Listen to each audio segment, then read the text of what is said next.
So, welcome to ALTBAYS. I'm Brett Soanes, and I'm hosting today because Leo is going to be away doing a gig tonight at Smitty's.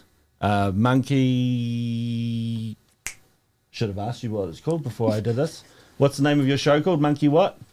Your band? Repulse the Monkey. Repulse the Monkey. They're on tonight at Smitty's. Repulse the Monkey. Yes. Oh, that's better. So we are a alternative media company. By we, I mean them. And we have these shows 3 times a week where we bring hopefully interesting people on. No, everyone's interesting. I'm just pulling your leg. Jokes straight off the bat. Yeah, to talk about what's happening in the community and further abroad, hopefully in the future as well. We are live streaming, so anyone who's watching this, say through podcast or later on, they can tune in. It's generally at 7 o'clock, 3 times a week. And we have the full shows on YouTube, as well as all the other media streaming podcast platforms. Yep. And we also have the clips as well, which you can watch, where we have little snippets from the shows that we've had that you might find interesting, maybe to sort of like tease you into wanting to watch the whole show. And if you are interested in making your own podcast or doing any sort of audio or video type scenarios that might fit in a studio, then you can also contact us on social medias and website, altbays.nz. Nailed it. Nice. So, hopefully it's enough time. To my left here, we have Chloe Potae. Yep. And how is it today, Chloe? Good man. Happy days. It's Friday, but it's very wet. But happy days, man. Happy days. About yourself? Oh, not too bad. Have I missed out anything that you can think of? Yeah, he missed the big one. Don't forget to subscribe to our channel as well on YouTube, and also hit the notification bell. That way, anytime we post anything, even on the ALTBAYS clips, you will get a notification, and you can choose to watch that or not, but you should. So, to kick off a little bit of a conversation, we're going to talk about the overturning of Roe versus Wade. I'm only joking. We're not going to. Maybe we can. Maybe later on. No, but what about Boris? We'll stick with something a little bit more non-controversial. Boris Johnson been resigning as Prime Minister of... I thought it was kind of funny that I heard... I mean, I don't really have much of an opinion, other than I thought it was a little hilarious that didn't like 30 of his party resign first. He was like 40, and he was like loaned, and it was kind of sad. I don't really have a real opinion. Yeah. I don't really care that much. I'm not sure if I should, but I don't. Fuck it, eh? Like, I just think he's just like a really, really, really pale version of a Trump lookalike. Yeah. Not by any behaviour, just by physical attribute. Yeah. That's all I have to say. It's like his little puppet. There's the big one, and then there's his son over in the UK. You know. Yeah. Because it's a little bit scary actually, like with the stuff at the moment, whether Donald Trump might get in, or because he'll be running for president again. Like Biden looks like he's on the way out. Unfortunately, well, I shouldn't say unfortunately. I don't really like Biden anyway. Right. More of a Bernie Sanders kind of guy. But right. Yeah, well, I'd rather have Biden than Donald Trump personally, but whatever, it doesn't really matter. It's not my country. We did just get a bit of a thumbs up by our guest. Mm-hmm. Oh, so who is our guest? Well, our guest tonight is Manus, and he is, as far as I'm concerned, the Refuge King. He is very... I mean, I don't know. I'm sorry. I'm not sure if that was the correct title. That may be incorrect. But yes, we have our guest here, Manus. Yeah, thanks for having me. Yeah, it's nice to be on the show. Oh, you're welcome. So, why are you here? No, I'm joking. So, you are a part of the Seagull Centre. Would you like to elaborate a little bit more on your involvement with that and those sorts of things? Yeah. This week's been quite a big week for things on the waste front in the Coromandel. I'm the general manager of the Seagull Centre, which is a award-winning resource recovery centre in Thames. Yes, I'm a huge fan. I was saying it before. Yeah, been going for 16 odd years, so and getting better all the time. We've just announced in the media this last week that in Mercury Bay, a Seagull type centre is going to be developed in the next few months. Mm-hmm. Hopefully operational by February, March next year. Ooh. Ooh, woohoo. Just in time for Waitangi weekend and stuff, with the people throwing away all their stuff, right? Absolutely, yes. Are you gonna rebrand it? Like, is it going to be another bird, or is it going to be Seagulls 2.0? Like, have you got any? Yes, we with branding is a big issue at the moment. Mm-hmm. We are. It's a hot topic in what we're going to call it, and I think there'll be an announcement about what we're going to do on that shortly. So some sort of public consultation will occur and get a good name and get a good brand going for that. Might have to come back and break the news here. Yes, Live streaming. Yeah, we do. Yes. Breaking news, eh?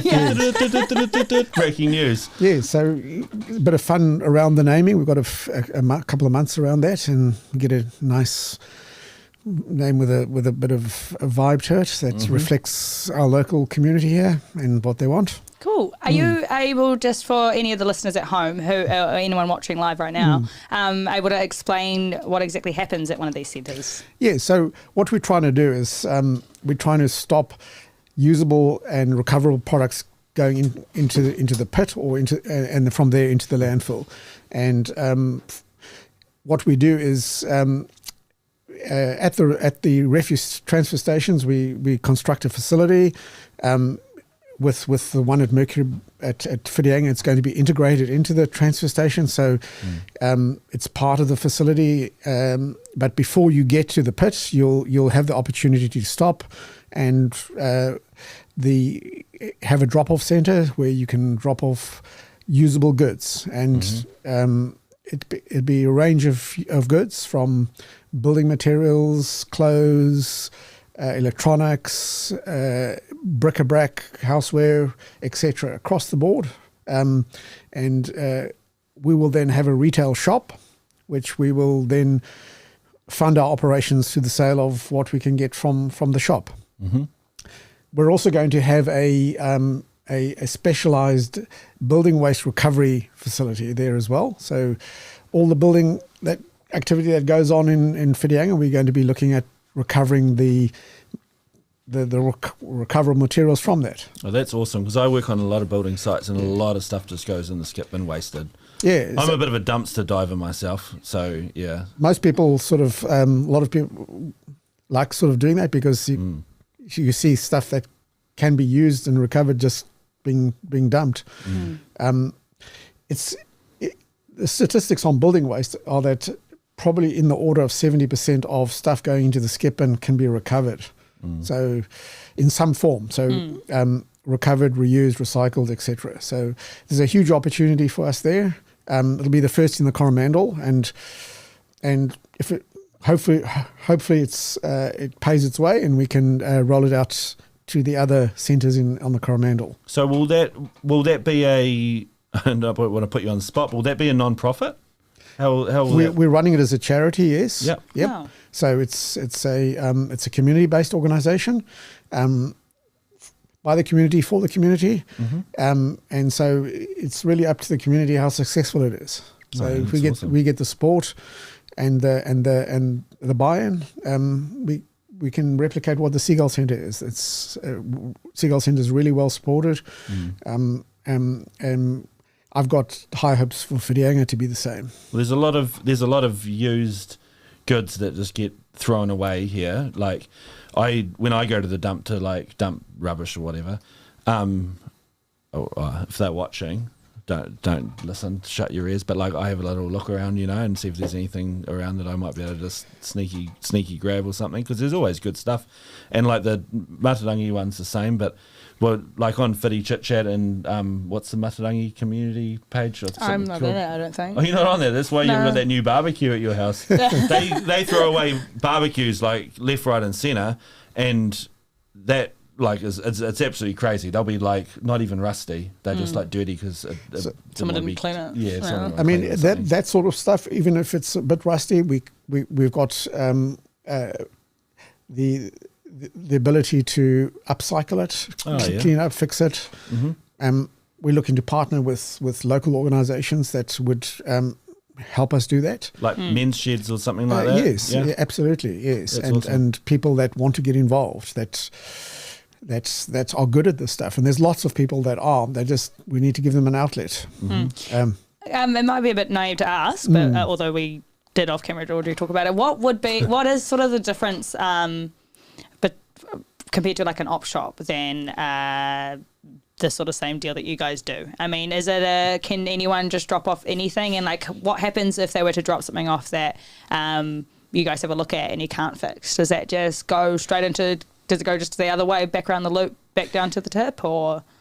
Yes, look, we can't take everything, and while we try and we get very good at what we do, there are certain products that we can't take.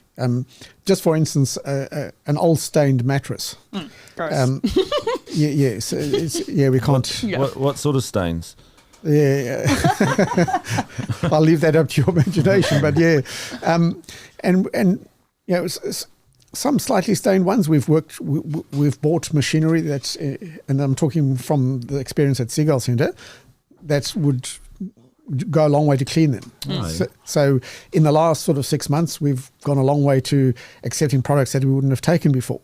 So we get better and better at what we do. So other things like, your old desk is made from what's called MDF. And it's got a little bit of moisture damage. Once it's got moisture damage, nobody really going to buy it. So, and there's not a lot, you can't really recycle MDF. So that's unfortunately the way it goes. But, we accept that we can't recycle everything or recover everything, but we do as best we can, and we get better at what we do. That's awesome. Yeah, so I think we were talking earlier as well, so I think it might be specific to the Seagull Centre, but would there be something similar here where you were talking about earlier, like the job opportunities that will be coming with a centre like this? Yes, so the premise behind the Seagull Centre was that the foundation that it's built on is that we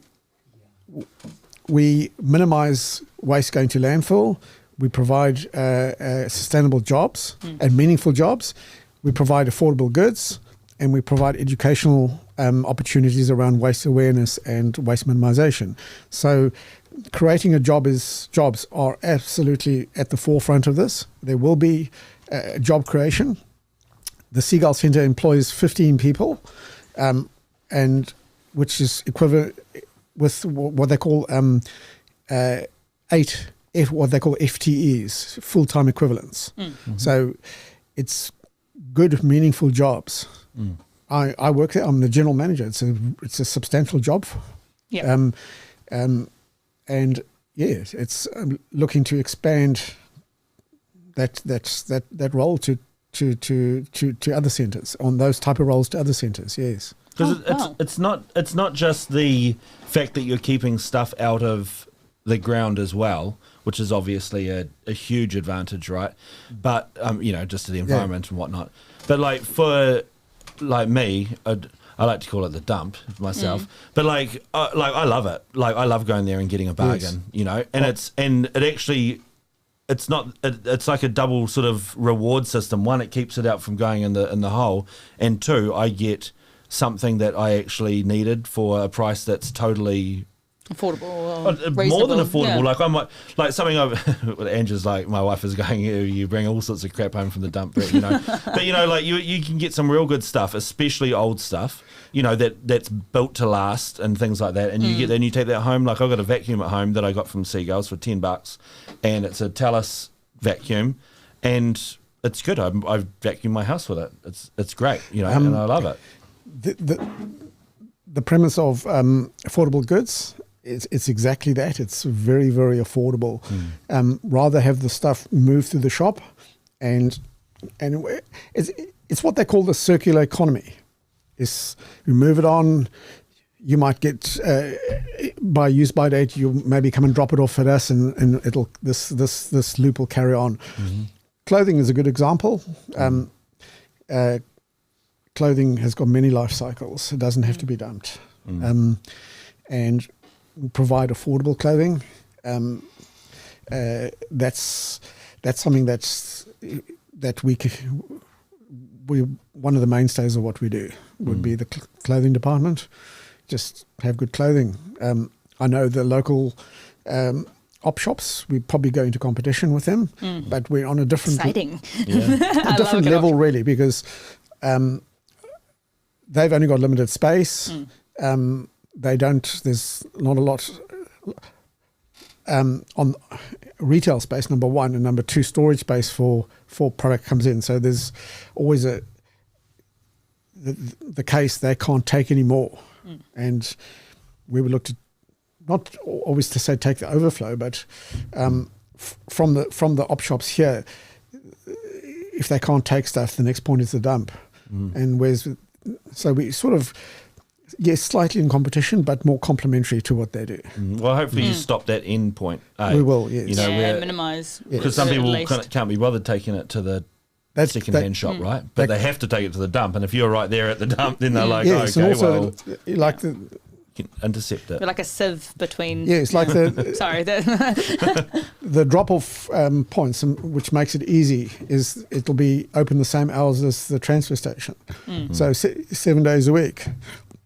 So on a Sunday, if you're cleaning out your house and you want to get rid of stuff, you can. I know I can go to the transfer station. There's a drop-off centre there. We can go and put the stuff there. It's not going to cost me anything. So you make it easy, you make it convenient, and you make it fun. Yeah, rewarding. Yes. I swear, I love the second-hand shops. Like I got this from a second-hand shop. It's like I think they're great, and it's you can buy stuff for that would be $70 for $5 or $3 or something, you know. I mean, and you'll get to, if you're down there, you get to know me well when it starts. I'm down there every weekend with the kids. I mean, at the end of last year, we did an e-waste drive in Whitianga. That was going to be my next question. And just the support we got from the community, the way they reacted and the way they turned up was just fantastic. And in fact, it was actually too busy. It was. That's always an exciting thing to admit. Well, yeah. So victim of our own success. So yes, it was really well patronised, and it just showed the amount of stuff that is here. And in the days afterwards, we were getting asked in the months afterwards, when you're doing another one. Unfortunately, the site where we had it is being turned into a new transfer station, so they're doing some construction work and we couldn't get access again. But we will, from day one, we would operate on the same basis as the e-waste drive. We would just accept products, and we'd have outlets for it. And the idea being that the Whitianga, or what you call it, the Mercury Bay Resource Recovery Centre, won't have to go up a steep learning curve. The learning curve from the Seagull Centre is already there. We start at a high level. We know where we can get to. We can start there and iron out a lot of the kinks. You don't have to go through the school of hard knocks. Yeah. A couple of steps ahead. Whitianga, get in the best. Get in the best. So, it's exciting. And I think Whitianga is a growing market. The demographics here are slightly different to Thames. Yeah. Thames has got a very old population, and would say slightly less well off. Here we've got a growing population. I think slightly is an understatement. Yes. It's really Well, I mean, they have a McDonald's though, so I mean, who's winning? Kidding. There's a lot of, what you're saying though, there's a lot of money here, isn't there? There is, and it's not, people want to upgrade their stuff, and they need a place to take it. Where can you take stuff? And you can't. Well, I haven't got a place that's going to the dump. We will offer a second life to it, and probably the benefit of having a network of these facilities around here is that if there's no market for it here, we know there'll be markets for it in the other centres. So we can move the product around. So the product's not going to, if we don't sell it, we're going to dump it. That's not going to happen. And that's something that we will develop strongly is the interaction between the towns. So you're thinking about, No, you're right. So you're thinking about doing them perhaps in the other towns when this one becomes a success. Whangamata is they've got good plans for that. Because it should be every town, really. They should be every town, yes. And the benefit of, it's very hard to get these things up and running. It takes a huge amount of effort. It takes a huge amount of expertise, and it takes a huge amount of local willpower. You can't do it without local people wanting to do it. The way we got started was, I thought it was a good idea. We didn't have something like that here, and I talked to a few people that said we should have one here. And I approached a few local people, and they said, yes, we'd love to have it, and we'd like to get on board if you're going to get going. And so it made life quite easy to do it. Are they? Because that was something I was going to bring out. Is this because I know what they are now, having conversations with you, and I think I may be aware of a couple. But I think that's one of the biggest problems is like the education, because there's lots of people out there that don't know where to say take their e-waste or whatever. They just think that you chuck it in a bag or you drop it off at the tip, And how common are these sort of stations and stuff around New Zealand? Is it something they are growing very, very quickly? Yeah, and to illustrate something, in Auckland there used to be one in West Auckland called the Concourse. And that was the only one in Auckland. Wow. But in the last year, Auckland's got funding from the Waste Minimisation Fund for 11 of these things scattered around Auckland. Wow. And Auckland has bought into this enormously. Yeah. The council itself, and also bought into the concept of having the community involved in the facilities, not run by the council. They're seeing that if it's run by the council, it'll just it's got its limitations. Yep. Whereas if you've got, and a lot of people don't like councils either, do they? They don't. But I mean, it's quite visionary to see that up front and get it going, because if the community have got a say in it, it's got a lot more. The chances of our success are a lot higher. And this is what we're trying to do here. So it's a collaboration between the community, the council giving the land and the opportunity, and obviously the general public feeding in and supporting it. Yes. Yeah. So that's the Seagull Centre is a good example. There's other good examples. Raglan is a very big one. Mm-hmm. Wanaka. Not Kataia, but it's down just above Christchurch is another good example. Where they had the earthquakes. Kaikoura. Kaikoura, yes, is a really good example. And so these things are growing in you can say number by, and they funded. You can get funding from the government under the Waste Minimisation Fund for this, and which it's a lot of work to get the funding, but you couldn't do it without it. And what is the Waste Minimisation Fund? So every time you go to the landfill, you get charged a certain amount, and that's usually a certain amount per tonne, say $250 a tonne. Is this all landfills? All landfills across New Zealand. Okay. At the moment, I think there's about $20 is it's what's called a waste levy. So of that amount you pay at the landfill, $20 goes to the waste levy. That goes into a fund called the Waste Minimisation Fund, and out of that, the projects are funded that are focused on waste minimisation. So what have they been doing with that money so far? Lots and lots and lots. They have? Lots. Nah, Yes. it's trying to be critical there. No, there's Good on you, government. Yeah, no, there's They have been? That's no, good. there's lots, and I'm glad to hear. It's things like, groundbreaking projects. So in the last year, they've announced that they're going to fund a facility in just outside Whangarei at Golden Bay Cement, which will be able to use tyres as a fuel. Huh. Oh, wow. And so that's now... So Sorry, what do they just Yeah. burn them? yes. Yeah, but I'm sure in an Yes. efficient manner. In an efficient, environmentally friendly way that complies with the Resource Management Act, etc. Oh, really? That's awesome. Why I say it's groundbreaking, because incineration is not something that's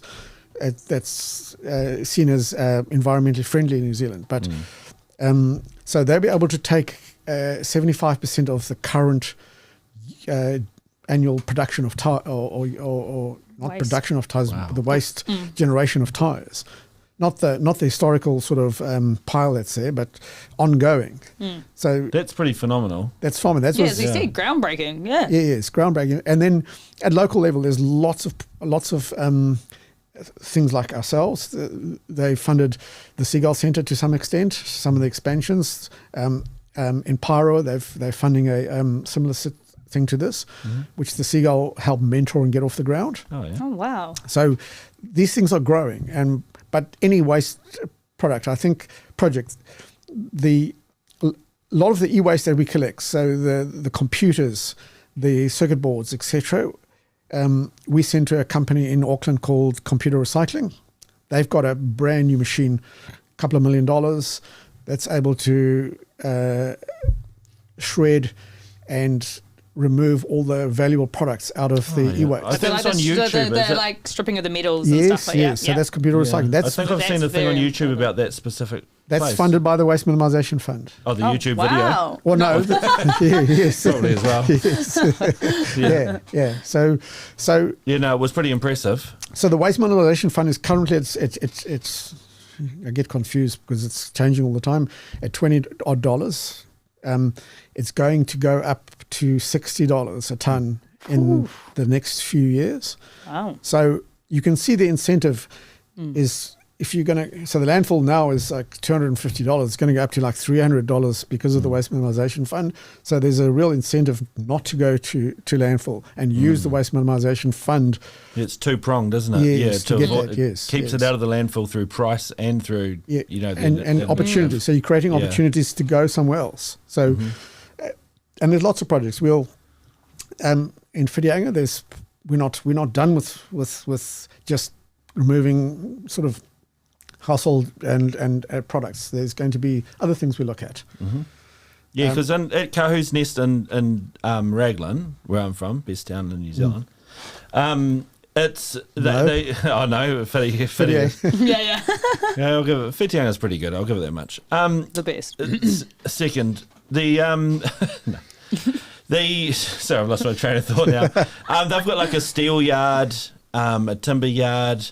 They do like upcycling there. I'm guessing you've been to have a look? All going to happen, yes. You'll do the same sort of thing? All the same things, yes. And timber is hugely expensive. And if you're doing a renovation and you need a short length of timber, you go to placemakers and you buy a short length of timber and see what it costs. Yeah. So you don't want to do that. So there's opportunities for lots of things. Metal. Fittings, hinges. What about like leftover pieces of jib that'll go pretty hot in the market? Sure, no one's dumping jib. I don't know, man. The builders do. They still throw it in the skip bin. Yeah, I know. I see it all the time. I've like kept where I work. We've got some pieces of jib that were just stashed away, in case, You see how scarceness of things drives a certain behaviour, and this is a good thing actually, because now. And the things about minimising waste is around changing behaviour. Yeah. And so, yes, we'll start thinking about dropping it off at the Seagull Centre or the Mercury Bay Centre. That's a good thing. And then you can start moving into other things like soft plastics. I saw that they're back for pickup at New World. Absolutely, right? yes. Awesome. And we're going to help with. We're working with the council to expand that. Countdown. Countdown. Sorry. Yes, Yeah. we're going to look to expand that to other places, and when the Mercury Bay Centre's up and running, we'll expand it into that. Oh, that's awesome, because it's such a shame to you can't recycle them. You can't do anything. They just end up. Well, you can. We reuse them, but then I throw them in the skip bin when it's time to use them. So the collection, they're making fence posts out of it. Oh wow! Yes, so cool. That's where it's going to. So. Hey, it's a company in Uku, and I think they've got another plant somewhere else, but this is what they're doing with it. Oh, is that the one where the wire clips in place? I don't know exactly what it is. I saw one on Instagram, a New Zealand company, and they were making fence posts, and they were plastic, and so they were the battens, not the posts that went in between, and they looked really good. So, as long as they don't go too brittle. What's considered a soft plastic? Sorry, just. Like, is it like Glad wrap? Yep. Yeah. That sort of stuff. All that stuff that bends, basically. Yeah. What is it? Does it have it like a number reference? No. Okay. basically shrink wrap type of some, and external soft. It's in the name, soft plastics. Oh, okay. Yes. Okay. Sorry. But, Never mind. I mean, don't worry. This, even people in the waste game, you have to start thinking and describe what they're talking about. Yeah, because what about is it like the soft plastic liner inside of a takeaway coffee cup? No. A coffee cup is No, but like the outside, if you soak it, if a coffee cup, usually people say that, this will be recyclable, but you're like, oh, not really, because you soak them and then there's like a plastic lining in the inside to keep the liquid in. See, I don't even know about that. So I don't know how. Yeah, like some are specifically like very biodegradable, but it's the same idea with like a paper straw. Like it only goes so far. it does, yes. So I eat mine when I'm done with it. I like to chew on it. So another initiative we're looking at is you're getting these things. It's called they call it liquid paper, but it's correct. It's called Tetra Paks. So Tetra Paks are things that your long life milk comes in, your juices and your almond milk and stuff like that. Yeah, plastic, paper, and aluminium or something like that. Is that right? Something like that. Yeah. So there's a company in New Zealand now that makes wallboard out of that. And sorry, what? Wallboard. What's that? Like jib. Ah, They'll be making a fortune. Oh. So they're called Saveboard, and they're in Hamilton, and they're looking for sources of this product. They can't get enough. Oh, wow. So we're looking at launching with the Milk in Schools projects. You need it to be clean to go to the system. So we're looking. And at the Seagull Centre, we've just employed somebody to do the education side of things. So we're looking to get that person involved with the Milk in Schools. Yep. And then after they've drunk the milk, they clean their product, they put it in the bins, and we take it and get it to Saveboard. So it's like what they call a wraparound solution to the whole thing. So you don't launch something and just, what about the waste? It's too hard. That's too hard. Tetra Paks are notorious for so much stuff comes in it, and you can't, the recycle... you can put it in the recycle bin and they take it. They won't do anything with it. It goes in the hole. Thinking about it even here, being quite a town known for hospitality and stuff like that. I personally know, working in cafes, in restaurants, the amount of phenomenal amount. And saying that too, I know pretty much everywhere I've worked, and even neighbouring businesses where I haven't, I know everyone takes a really good very good care of cleaning them and not recycling them, but packing them away and stuff like that. So they'll definitely be there. So at the moment, there's no recycling outlet for it. So you can't put it in your recycling bin, and you can't put it in. Well, there's no outlet for it, so it ends up at the landfill. So we're going to look to. This is what I say on the Coromandel. We want to make the Coromandel live up to its name. That's our goal, really. So it becomes cleaner and greener, and we can address it from the waste side. Other people can address it from other sides, but we'll address it from that side. So I think one of the problems we've had is we haven't been much cohesion from the council in addressing the waste issues, and I think. Lately, we're getting a lot more interaction, and a lot more, you can say, we see what you're doing. You see what you're about, and let's talk about it. So getting a lot more, and I think we're on a good. It's going to end well. I think. I personally, being from the conversation we've had now to even just before we were off camera, it just seems like the right way. And it seems, I genuinely asked you earlier, why is this not more common? it seems stupid that you would sort of do anything else, even though you have restricted options, but it sounds a lot of it sounds easy, but it actually becomes quite hard because there's so many vested interests. So let's take the soft plastics, for instance, So ultimately, the waste problem, there's a cost to getting rid of everything. You've got to find outlets, you've got to find ways to collect it, you've got to find ways to transport it, and those things are hard to do. It's not that easy. The reason rubbish systems work is because they're easy. You chuck it in a bin, and a truck comes in, it's gone.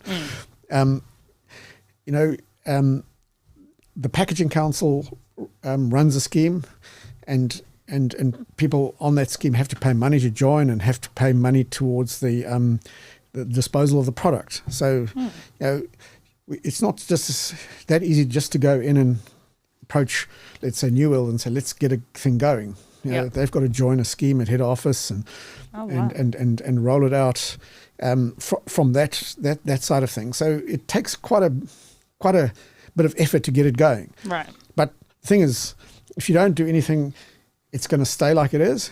So what we're doing is we're finding out how all these things work, and slowly but surely we will get on top of them. So at Countdown, they've got a very efficient system going. They collect everything, goes into the back. They've got a baler. They bale it. They've got trucks coming here from the head office every day, running back empty. They put the bale plastic on that. It goes back to the head office, and then the head office gets all from all the regions, sends it off to where it needs to go. It's quite efficient. Wow, yeah. It's great, So those things can be done. If you can tap into those systems, it's good. So they're doing that off their own? No, they're part of the Packaging Council. Okay. And the Packaging Council has got a soft plastics recycling scheme that they've got going, and you have to be a member of that. And it's people that are making money out of plastics need to fund the disposal. It's sort of like the container deposit scheme. Same thing like with tires. You're paying for the disposal. You should pay for the disposal up front. So these things are all slowly starting to happen. Which, if there's a deposit scheme, people know. Like in the old days, you took your bottle and got 5 cents for it. Yes, and to a large extent, that was a great system. There was an incentive for people to collect it and take it in. But over time, as packaging got cheaper and more efficient, it became less environmentally friendly. So, have you always had this sort of stance on, reusing and recycling and stuff like that? I'm a civil engineer, and I got involved in the waste business from a landfill point of view. I constructed landfills. I got involved in waste businesses by being a waste operator, and you're making money by putting in a landfill.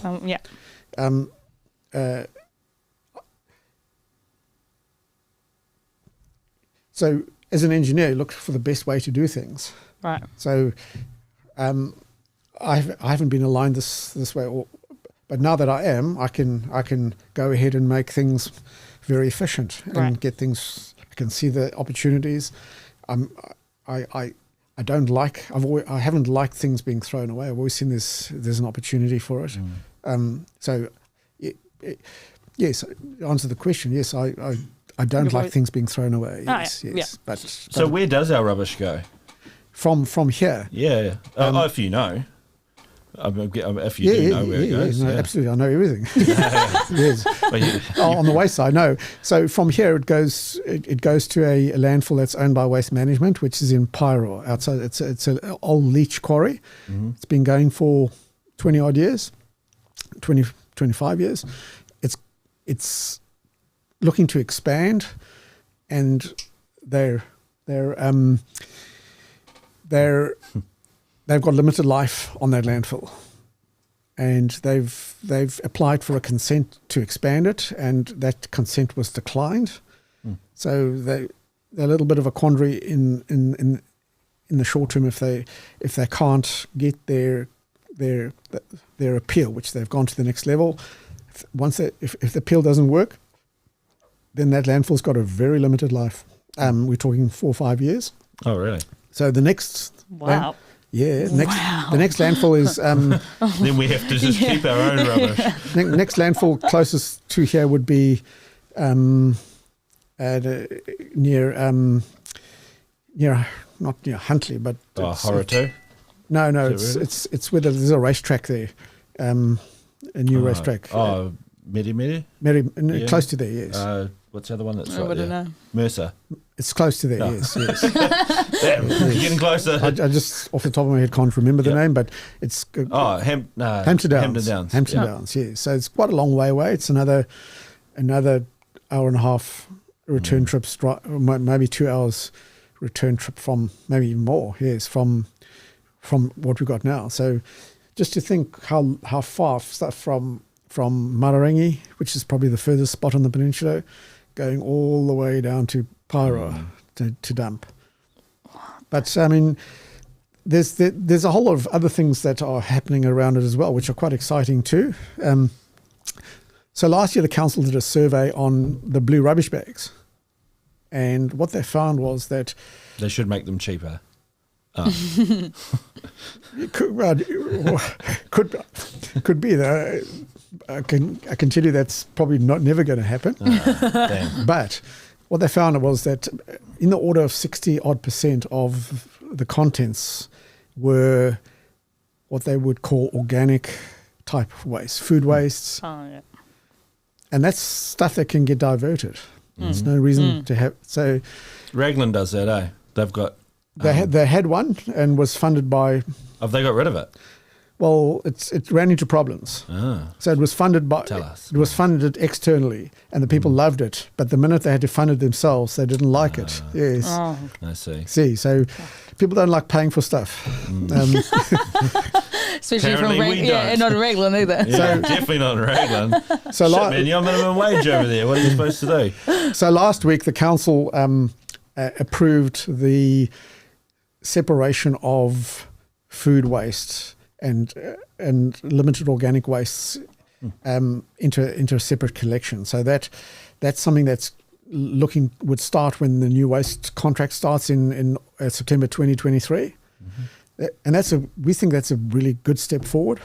So if you think more than half of your blue bag can go into another bin, it's savings. It's a lot of, by volume, it's quite a significant amount. It's not going to go to landfill anymore. Yeah. And what about recyclables? Sorry. Oh, I was just saying, but don't most people just not put food and organic stuff like compost bins? I mean, almost every other week you hear of someone on Footy Chit Chat complaining about someone's cat or dog digging into their bag, and it's a bit like, well, don't put food in there. Correct, but they don't, and it gets worse even over the summer because there's no outlet for the stuff. So having an outlet is really good. The challenge we got now is that we don't want it trucked to Hamilton or something to get processed. We're going to look for opportunities local something solution. local. Fair. Yeah. It would make sense, yeah, right? But that's just, is it still one of those takes people to? So I mean, so if you look at that, then now you've got the new bins. You can look at the education opportunities around that. Right. Yeah. Cool. That's where the power comes from. Yeah. So if you look what we're going to do locally, we'll also get into the education component of that and drive that as well, and drive it. Yes, we can do a lot more than the council can. We can get into. We're a lot more nimble than them, and because we're a community-based organisation, we can get into community organisations to start these things. So you've had a lot to do with the council, I'm guessing. Correct. Yes. Could you? I don't know if you're the right person to ask. Just say no if you're not. But so how do we make these? I don't want to say bureaucrats. How do we make them more? How do we make them more nimble? Like what could be a solution? Because I don't even know how the people you're dealing with, for example, who say yay or nay with certain things, and some of them might not be so flexible. So I mean, you might have had great success. I'm not sure. Well, I mean, you have had great success, but like, might have been a hard road, you know. Who employs these people? Because are these the like local councillors and the mayor that we're dealing with, or it's not so much the people; it's just the system. So much, you know. They've got statutory obligations. The councils have got statutory obligations, and you know they're very risk averse, and so it gets hard for them to do stuff. Okay. So because us youngins, I'm calling myself young. We don't. You're like that's a little joke. I mean, the handicap. We don't know how it even works. You know what I mean? Do you have any idea how the council works? No, not for something like this. I wouldn't. Yeah. No. So I mean, let's talk about how waste collection is funded. Yeah. You know, so there's probably a rates component for your recycling because when you pay rates, and either through when you rent or you're going to pay rates somehow, so that'll go to the council. That'll fund some of the collections. The blue bags is sort of a user pays type of situation where the blue bags, the more you sell, the more money the council gets for it, the more they've got to collect. So that's sort of how it gets funded. But and then it depends on the service that the community wants. What type of service do you want? Do you want a bin or you want a blue bag? And it looks like it's going to go to bins. Bins, yeah, cool, good. It's going to go to bins. But is that good or is it bad? Does bins encourage more waste to go in them? Just because you've got a... Because it's bigger, you're going to fill it up, Well, the smart bins, is it the red ones? I know people who have them and they just... Man, they threw everything in them. Oh, really? Yeah, it's the opposite of trying to save. Yeah, so carry on. So you got to look at you change something. It's the law of unintended consequences. Yeah. So you want to drive waste minimisation by doing something. I mean, you've got the exact opposite. So so the council are trying to change things, but they're going to enter into a 10-year contract with the waste company, so they're locked in for 10 years. There's not a lot they can do, So, and they've done their duty. Their duty is to provide waste services, so they've done that. Right. But for how we can change things, organisations like ourselves, and it's easier being a non-profit or a charity because then you've got you're not. It's clear intention, sort of. Yes, it's a different. You can enter into partnerships and memorandums of understanding rather than contracts. Would you consider moving over to doing all the rubbish as well, like taking that part of the contract, like back? I don't mean to harp on about how amazing Raglan is. You're from Raglan. No, you're right. So what we thought was the best way to... Didn't even have to explain, you knew what I was going to say. Yeah, way to drive waste minimisation was actually for us to get into running the transfer stations as community organisations and run it, and then we've got the opportunity to divert more waste from that. So yes, we have thought about it, and we have approached the council, and we have taken it to a high level at council, and the council said no.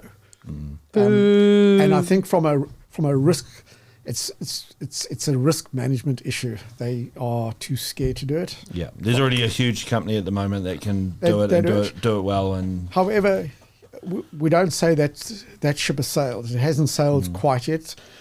I'd say the fat lady hasn't sung, but she hasn't. We haven't got a fat lady yet. You're quite the fighter. I like that. No, it's just look.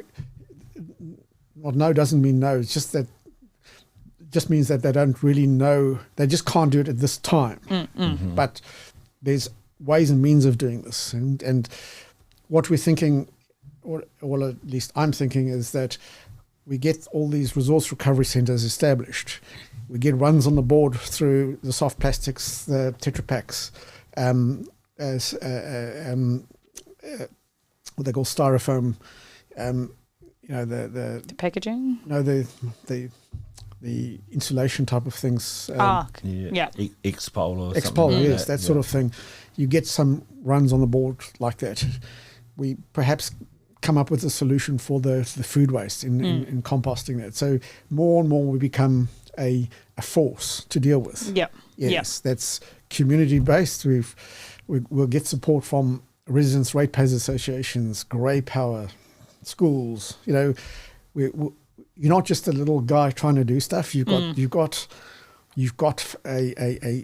a track record behind you. You've got the community behind you, and they can't ignore that because what are the council? They have to do what the community wants for the people, right? Yeah. So that's how we're looking to affect change, rather than just the council are rubbish. They can't do stuff. There's a lot of reasons they can't. And that are fair enough, right? Like it's not just because not everything can happen as a snap of finger. It's not an easy yes all the time. And you're trying to understand why they can't do it, and then try and we understand why you can't do it. Let's just work our way around. Yeah.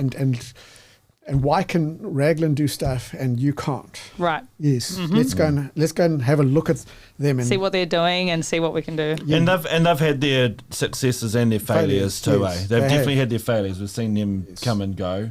I don't know what they're up to lately. I haven't been there No, in 5 years. I mean, they've definitely done really great in other areas, like amazingly, like they do the whole spang shoot. They do the waste collections. Yeah. They do the landfill, the transfer station, and good on them. You know, I think it's probably a little, at least in the short term, it's not something the community organisation could do. Right. I mean, you're talking about letting a waste contract now to start in September next year, Yeah. and that's for a 10-year contract, so they can go buy trucks and get trucks on the board. So it's not an easy thing to and do. trucks break down and they haven't got the money to fix them and stuff. But then being the non-profit, because they're a non-profit, Yes. well, I say non-profit, I'm not 100% sure on how that works, but at Don't least pay it tax. means, yeah. Well, I mean, it means that the money's going to go back into the business as opposed to shareholders, Right, You know, yeah. which is Yes, is a pretty good way to think about it, you know. And the Seagull Centre has been successful, and the surplus has gone into the facilities and upgrading the facilities to make them better, to make us more successful. And also, like this year, the Seagull Centre was able to fund 1,000 community, $15 $1,000 community grants to community organisations like Wow. a school garden, Yeah. a school project that. Oh my God, that's so awesome. So- What the hell? So How have I not heard about this? Oh, I'm just living under a get rock. out. You must Yeah. Facebook page. I will. I Subscribe to will. our Facebook page. Oh, I will. Yes. And so the outcome of that is that these organisations now are starting to get a bit of traction, and then makes the Seagull Centre even stronger because we're the community, so we just build it on the community. So the surpluses would go back into the community and do good stuff. And I can see lots of things we can do here. You know, we've got an amazing bike park here. You know, I think, let's partner with them to do stuff. You know, Well, bikes for starters. How many bikes go to the dump? Yeah. yeah. I mean, but they're really good. I mean, they've got a whole suite of good bikes. There, Oh, you that's know? amazing, isn't You it? know, out there? but Really you're is. talking products for them to make nice tracks, and Yeah, yeah. and money to do it.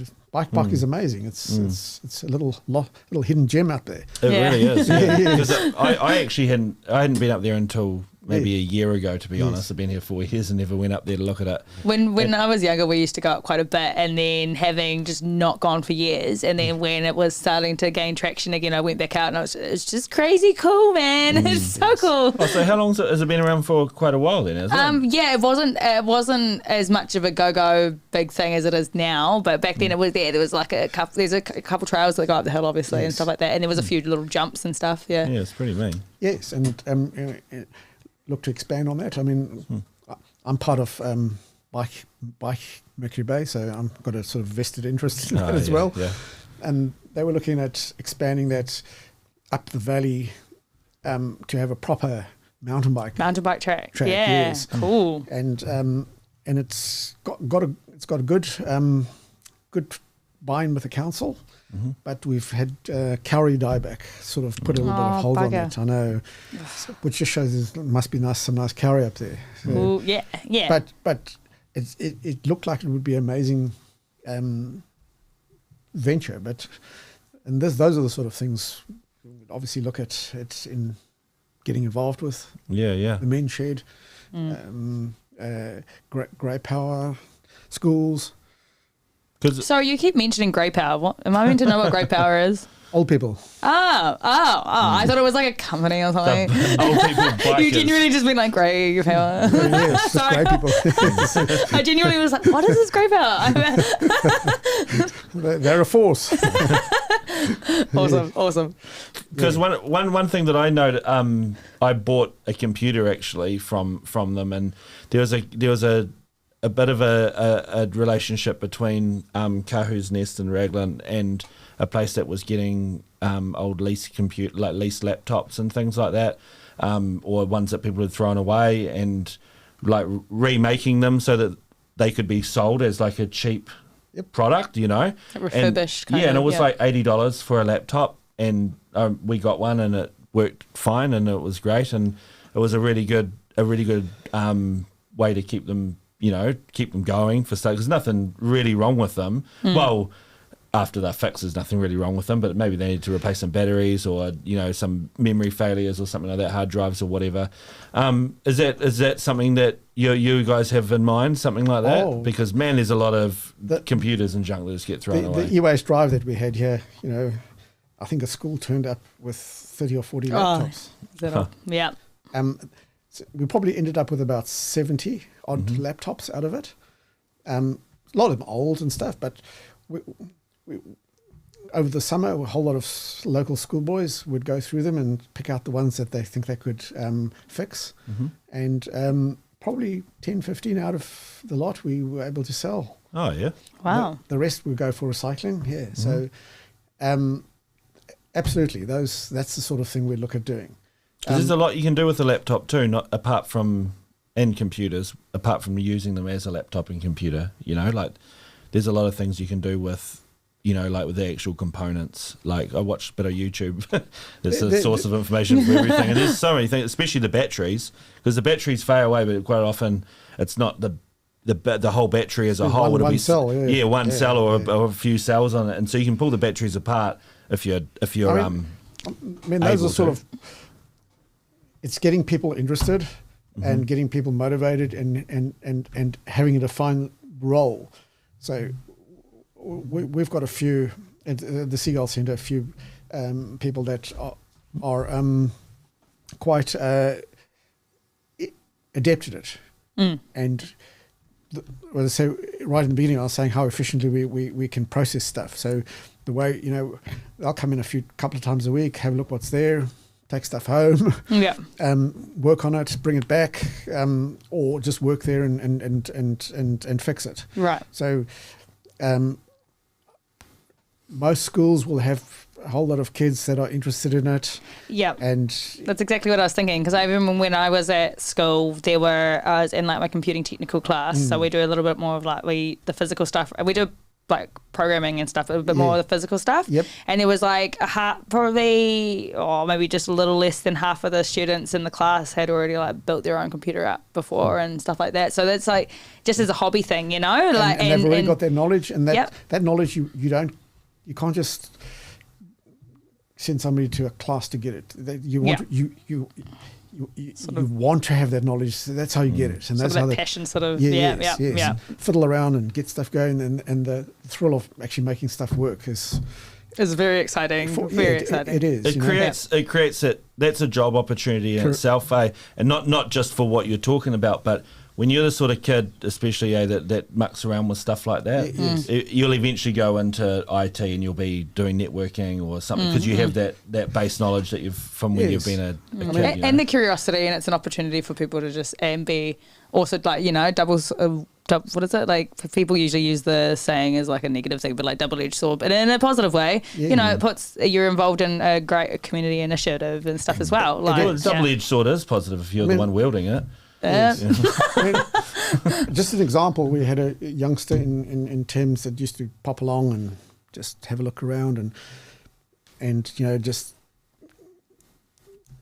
take the odd thing home and fix it and bring it back, and he was great. It was one of our little young volunteers, and not really a volunteer, just somebody that just hung around, and then he was in his final year at school and he was getting a bit more mature, and we said to him, would you like a job here to do this? And he said, yep. Oh, wow. So start 1 day or 2 days a week, and then he's left school now and he's continued working for us, and he's a youngster, and we've promoted him to supervisor. He's young, but he's got abilities, and he doesn't really know what he wants to do, but he's getting a whole lot of workplace experience skills, and workplace skills and leadership skills, because he's in a senior position. Sounds and he's the guy that takes stuff, fixes stuff, and we've put him through what's called a test and tag course. Okay. So if you get involved in electronics, you can't just get a toaster from somebody and then put a sticker on it and sell it. Yeah, you've got to Go to test and Test tag it, yeah. test it, and we've put him through that course. Oh wow! So he's a qualified, Qualified? test and Oh, tagger, and, wow. and you know, there's a bit of machinery that goes with it.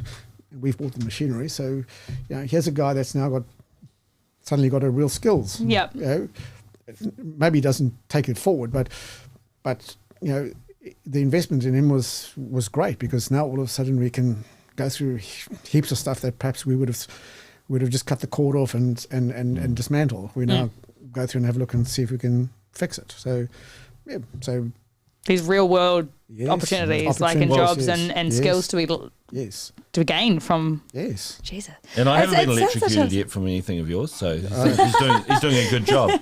My vacuum hasn't shocked me yet. No. Have you ever? So are you a bit of an op shopper, bargain picker too? I'm not allowed to take anything home. Oh right, Yes, really? no. Even on your day off and you're just strolling through the front door, for every one thing I bring home, I got to take two back. So, no, but Yeah, it's a tough game. I mean, I get to see the stuff all the time, and once you've seen so much of it, it's, you know, there's just too much, and you know, if you don't go there that often, it's all new, and yeah. but no, When you're around it all the around time, it all the yeah. time, you see stuff. I look at stuff all the time that comes in just to see what people throw away, you Right. know? And also got a different hat on. Okay, how can we use it? What can we do with it? What's the best pathway forward? Can we make more money doing this or that? So I've got a different hat on when I'm looking at it. Right. Yeah. So My follow-up question was going to be like, what was the best bargain you've ever brought home? Like the best win? Do you ever think that you're like, that was the best thing I ever got? maybe locally here, you know, some people would put it on Fitty Chit Chat or Fitty Buy and Sell. They've got a washing machine that doesn't work, and you know, if nobody picks it up,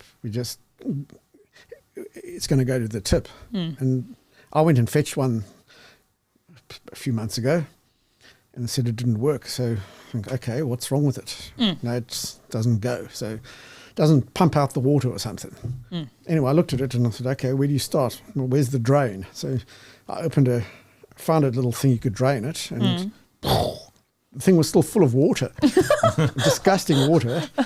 And I said, okay, well, I think the pump must be in there. I stuck my hand in there, and I got out about 10 or 12 coins. $4.50 worth of coins. And this was stopping the pump going. That was a really good Scandinavian machine. Oh, wicked. And, you know, you're talking $1,000 worth of machine. And I plugged it in, put some dirty rags in it and ran it, and perfect. Nothing wrong with it. So you got a perfectly working Machine, just like wash that. machine And and $4.50. $4.50, yeah. That's So- Dude, that's, I mean, my So- win is nothing compared to So- that. That's, so- what the hell? That's awesome. And then does anybody have a washing machine they want to get rid of? Oh, here we go. But you keep the 450. Yes, Yeah. yes. So somebody's scored a good washing machine. Oh, wow. You know, so there's a lot of that sort of thing that happens. You know, yes. Probably got heaps of others, but that one sort of Too many stands to out. count. That was going to go. And one of the things it's quite sad. I had stuff in my car. I went to dump something, and I saw a couple of bicycles that I quickly put in the back of my car, and there was this brand new wall oven, Oh, still plastic in it, everything just there, oh. and I couldn't fit it in the car, so I had to leave it. but somebody obviously didn't like it or didn't fit the colour scheme or something in the new house, and we'll just take it out. What do you do with an oven? But yeah, so brand new. It still had.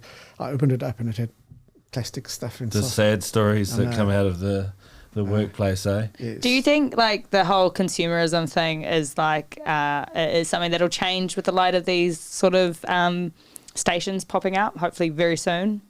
Would hope so, but I human behaviour doesn't change that quickly. Yeah. You got to start at a very young age, and the mentality of the thrower mentality is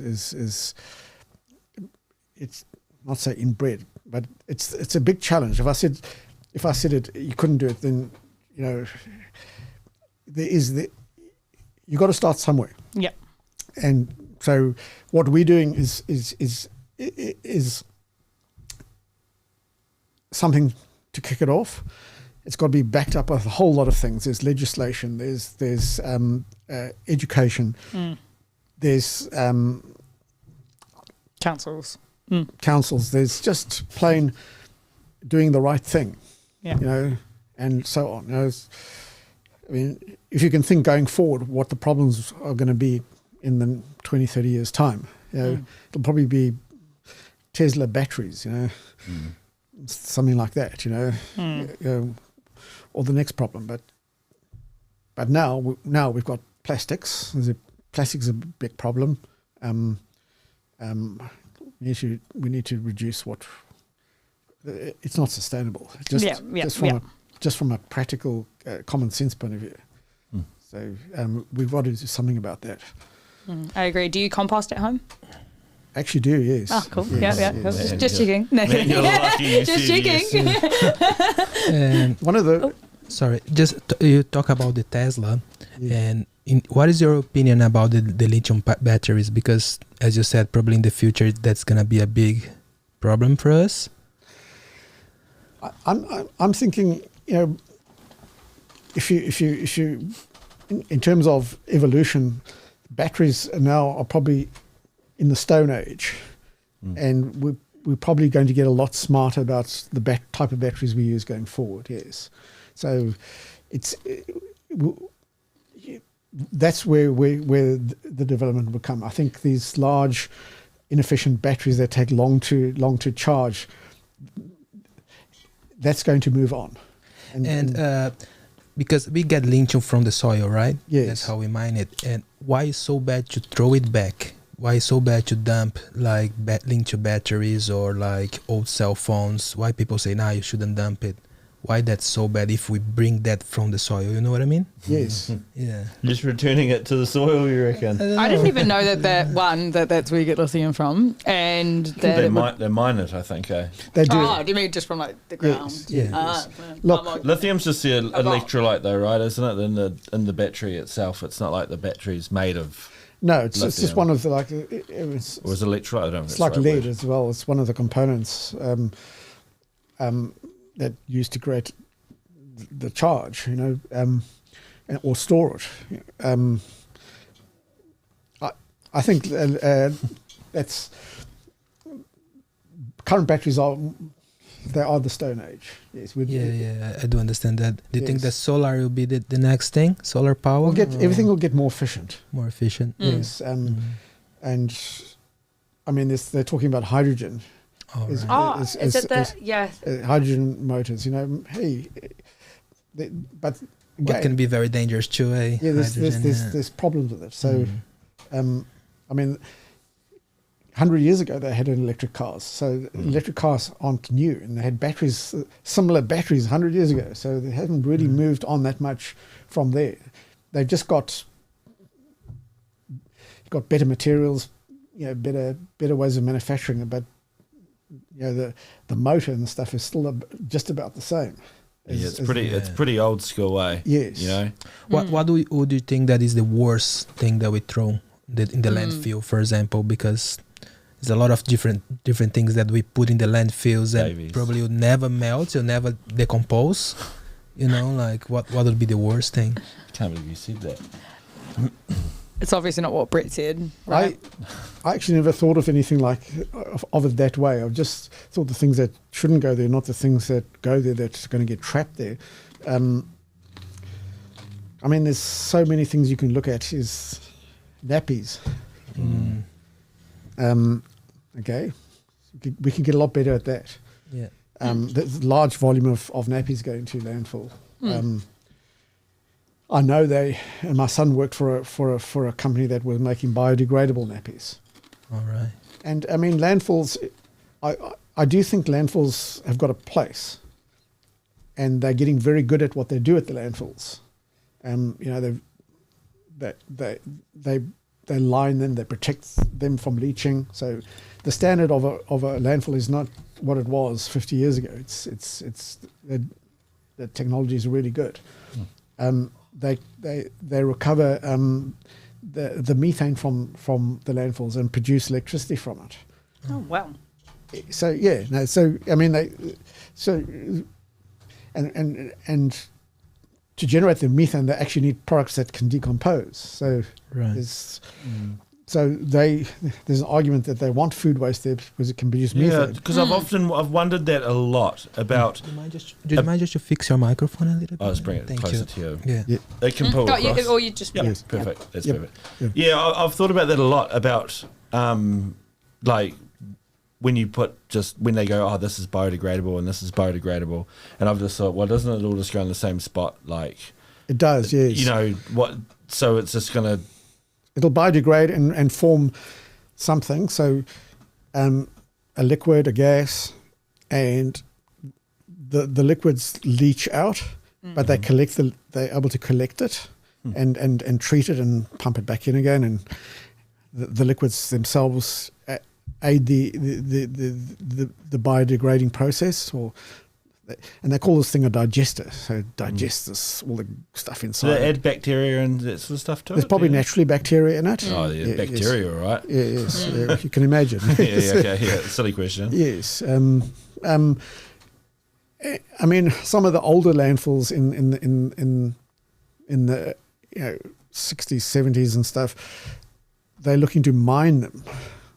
So they go back and extract all the metals or whatever they can use out of the landfill. It's cheaper to do that than to find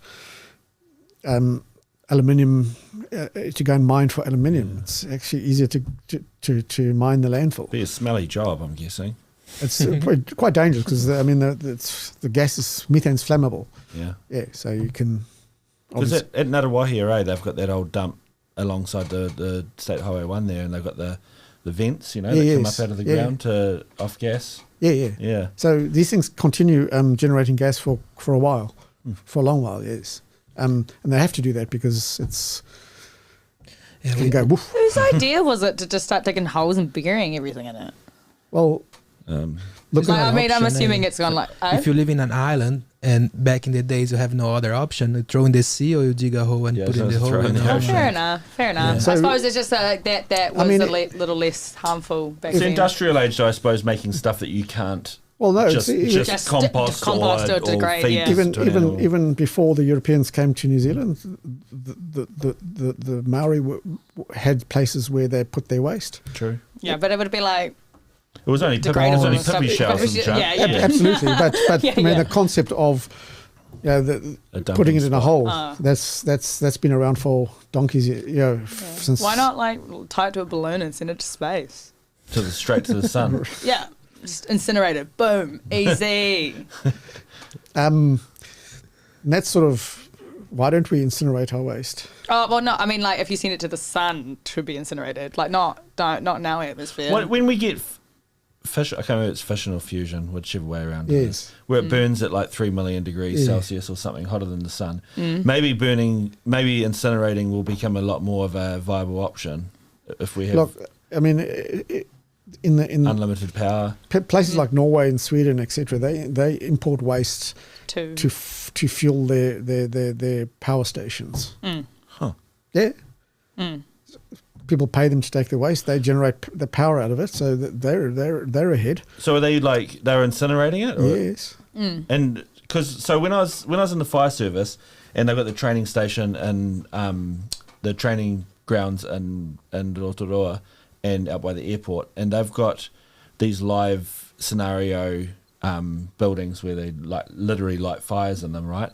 But when they run it, it runs it to like this chimney stack, and all the smoke from the pellets and all that sort of stuff goes up into the chimney stack, and then they superheat that chimney stack with I think it was LPG that they used to basically burn the smoke. Yes. But that was $1,000 an hour to run that at the time.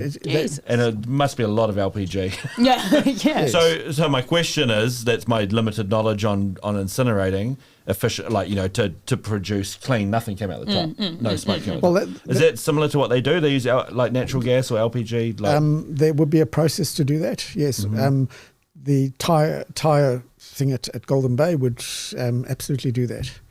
Yes, and what's coming out there is meets meets the clean air requirements. So yes, there is good technology out there. So because we'd struggle to get the fuel is probably more what I'm getting at to do it on a large scale. Yeah. Do you think New Zealand, there's just a to actually incinerate? You know. So what they say about incineration is that yes, you're providing a solution, but it also, because you've got a solution to your waste, people don't minimize their waste. So, fair. So you're just enabling people to generate more waste because you've got the solution for it. So, That would be probably better be coming from the companies more than the people, Yes. because the companies could be making recycling packets. well, this is like what you look at is go back up the supply chains and look at where people can not generate waste. How you can go about not generating, and a whole lot of things. I mean, some simple things like initiatives, you can call it. It's called right to repair. Is you selling products that are unrepairable. When they break down, sealed units and stuff like that. Yeah, you can't repair it. So the right to repair gives products additional life because you can repair it, rather than the circuit board to replace this thing costs more than the whole unit itself. So we might as well just throw it away and buy a new one. This is the thing. So right to repair, container deposit schemes. I'll get to the concept now. It's where the producers of the waste are involved in the lifespan of the waste. I just can't. There's a term for it. I'll get to it. So where they would pay like minute. It's they're still responsible after the fact. You don't just generate a tyre. You've got to look make sure that it's able to be disposed of properly. At the end of its life. Yes, wait. So that doesn't already happen. No. You pay $5 or something to get rid of a tyre, I think, and then they deal with it. But I mean, is it not a? These things are going, so, and okay. I think they used to do it. You buy a television, there's a disposal fee at the front. Oh, okay. So there's the disposal. It's sorted out at that level. So when you want to get rid of it, you just take it back to the where you got it from. Got it from. There we go. Take my TV back. Huh. But obviously, you got to have a starting point. So where does it kick in? And it gets quite complex. So okay. We need to just start kicking stuff in though, eh? You know what I mean? Like people Breaking always like that. boundaries. They go, oh yeah, well, like the whole gun, when you're talking before about gun reform and things like that, and they go, it's not going to change anything, blah blah blah. There's so many guns already out there. So if you don't start now, you're never gonna. No, you weren't saying. I was going to say you're putting words in my mouth, man. No. I was just implying we're talking about it. Yeah. But if you got to start, sorry, you weren't saying that at all. Yeah. But you got to start at a point and just go, it might not do anything for 30 years, but in 50 years there'll be only a fraction of the amount of guns or whatever. You have a vision, and vision is in 30 years' time we want to be like in New Zealand, predator free. That's a great vision. Are you talking about people or guys like yourself? Boom. Where is it? Yeah. That's fine. I'll take that. Ooh, that was quick. No, the vision is that we live up to our clean green image, and I mean, maybe it's sort of premature, but I was talking to council about becoming the leader in sustainable waste management in New Nationally. Zealand. Yeah. So, is that achievable? Wouldn't take much, eh? Yes. Wouldn't take much, yes. But we've got. But if you don't have that vision, you don't. It's, What have you got to aim for? yeah. Well, By golly, from what you've talked It about is. today, I mean, just a simple thing is just getting the word out there. I keep using this word, but it seems fathomable. Because already it's just People are, why haven't we got a Seagull Centre in Whitianga? yeah. That was I don't know why you haven't got it. I haven't been here that long, but lots of people have asked and sort of asked the hard question, but Done nothing about it. But but where do you go to get the thing going? Yeah. Yes, and then I'd sort of said to myself, I think I can do this. I'm sure I can do this. Right. And I knocked on a couple of doors and asked, and probably got lucky. It was during the lockdown. I was sitting at home working on the dining room table, and then the radio was on, and the radio talked about the council have just had a meeting, and this is what they've done, and next week they're going to have a workshop on waste management. Okay, that's interesting. And I contacted the head of the community board and said, hey, this is something that I think is a good idea. I'll pitch it to you. And I did, and that's where it started. And they wow, said, so the stars really aligned, huh? Yeah, I'd already had a few meetings with a few people about it, and nobody sort of knew where to go, and said, okay, where do I go now? And this popped up, and I thought, bang, there we go. Wow. And they said, yep, great. How do you propose to do it? And I said, well, give me a day or two, and I'll have a proposal for you. Yeah. There's the engineer in you. Yeah, and there was a lot of things that I didn't know that I got to know very quickly. Oh, this is what we're going to do. We've got a new transfer station. Oh, great, even better. I said it would be really good if we could integrate it. And they said, yeah, that's a good idea. Let's put it over there. And then I said to them, look, I think I can arrange funding for it and get an organisation up and running. And that's how you. And again, knocked on a few doors, and people, yeah, dead keen. That sounds a good idea. Let's go for it. And it didn't take any convincing. I didn't have to convince anybody. They just said, "Wow, this seems like actually doable. Let's just go and do it." So they needed a leader. Well, just they needed a leader. Right place at the right time, you know. So and lining things up. Things did line up nicely. Yes, really well actually.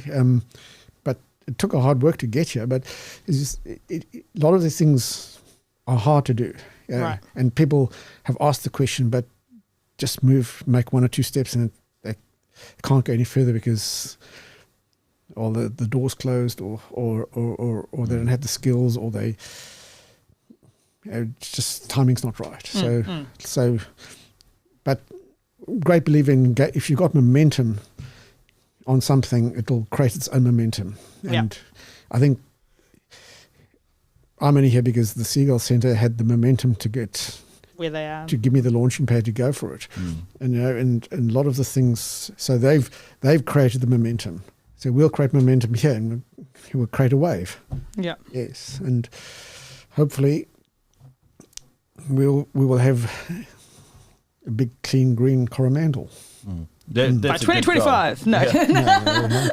Kidding. I mean, it's quite funny that the Seagull Centre's been going 16 years, and you say, what's next? And yet we've still got a box full of things that we've got to do. We've got lots to do. Yeah. And think, some people think, you're going to get to somewhere you're going to have achieved stuff, but no, there's not. There's helping Whitianga, helping whangamata, getting soft plastics, getting that on steroids, getting Tetra Paks up and running.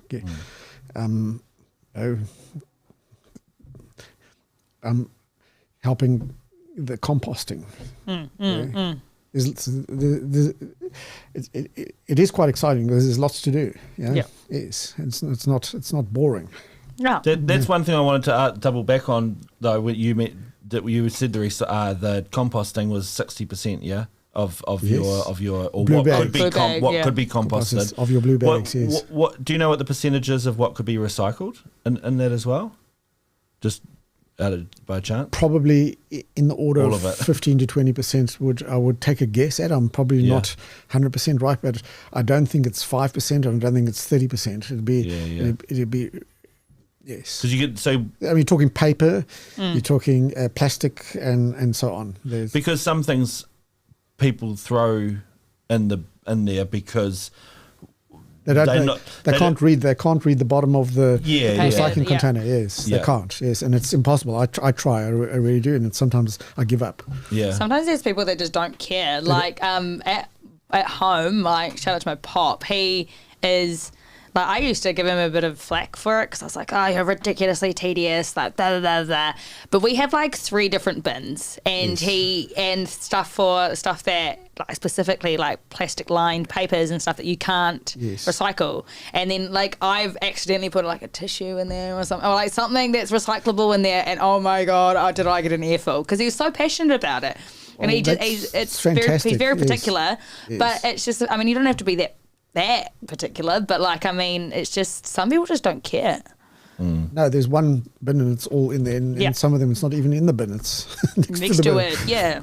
Yes. Well, I've got someone in my family who I won't name who isn't used to recycling, and it's not their fault, you know, but I've had to re-educate in our household, you know, where it's like, okay, that literally just goes in the compost. In the recycling, you just rinse it out and then put it in, you know. But it's just like dumped it out, throw it in the rubbish. Like if that's the what all they know, right? Then that's all they do. So like, there's probably a big thing towards just education, right? Like, do you know if they do anything at the schools in the way of education? Well, there are Sorry, programs. I treat you like you know the answers to everything, but I think you actually do. Yeah. Look, we meaning just of actually life? employed somebody in Thames on 42. a part-time basis to go and do education programs. So that's another thing when you talk about the momentum. So they've got there that we can now go and do this. So yes, I've been looking at that. There's a program called Enviro Schools where they do. There are some programs delivered to the schools, but from what I gather is it touches the surface, and they could do. We're talking about how could you get more done, and it's. I'm feeling it's more like when I was talking about a wraparound services. You don't just go and give them a sort of a few slides to go and show them what to do. It's this is what we're going to do, this is how we're going to do it, and this is why we're going to do it, and we're going to watch how you do it, and we're going to measure how you do it, and we're going to see how successful you are, and then we're going to provide that wraparound sort of thing. So like the liquid paper or the Tetra Paks is we want it 100% clean, you know, you know, and that's our standard. You know, this is how we do it, and we want everyone to go in, and you bring stuff from your home as well and put it in, because that's also a good thing. So because that's something that's got to be instilled, eh? Like, I mean, no one. I mean, I rinse yes, most of my stuff, but I mean, I've been honest and truthful. There's some things I don't rinse. Yeah, and because it's awkward. Like, to be fair, a Tetra Pak is something that is not that we recycle them anyway, but they are things that are awkward, you know, to rinse. Well, they are, and there's a process behind them. You know, it'd be nice to cut them open, rinse, clean, flat pack them, and off you go. So, again, if you know what to do, it becomes easy. Yes. If there's a convenient place to drop them off, yeah, we'll do that. You know, and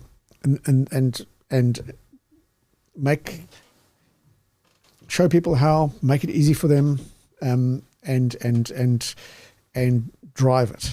All the time. You know, it'd be nice if we could say at a top level, say, you know, the Coromandel's done 10,000 tons to landfill this year. You know, this year we've done 8, 7. Let's drive it down. Let's Let's get behind us and drive it down. Yes. Yeah. So, you know, that sort of thing, and I can see that could be happening in the not too distant future, and that we look to do that.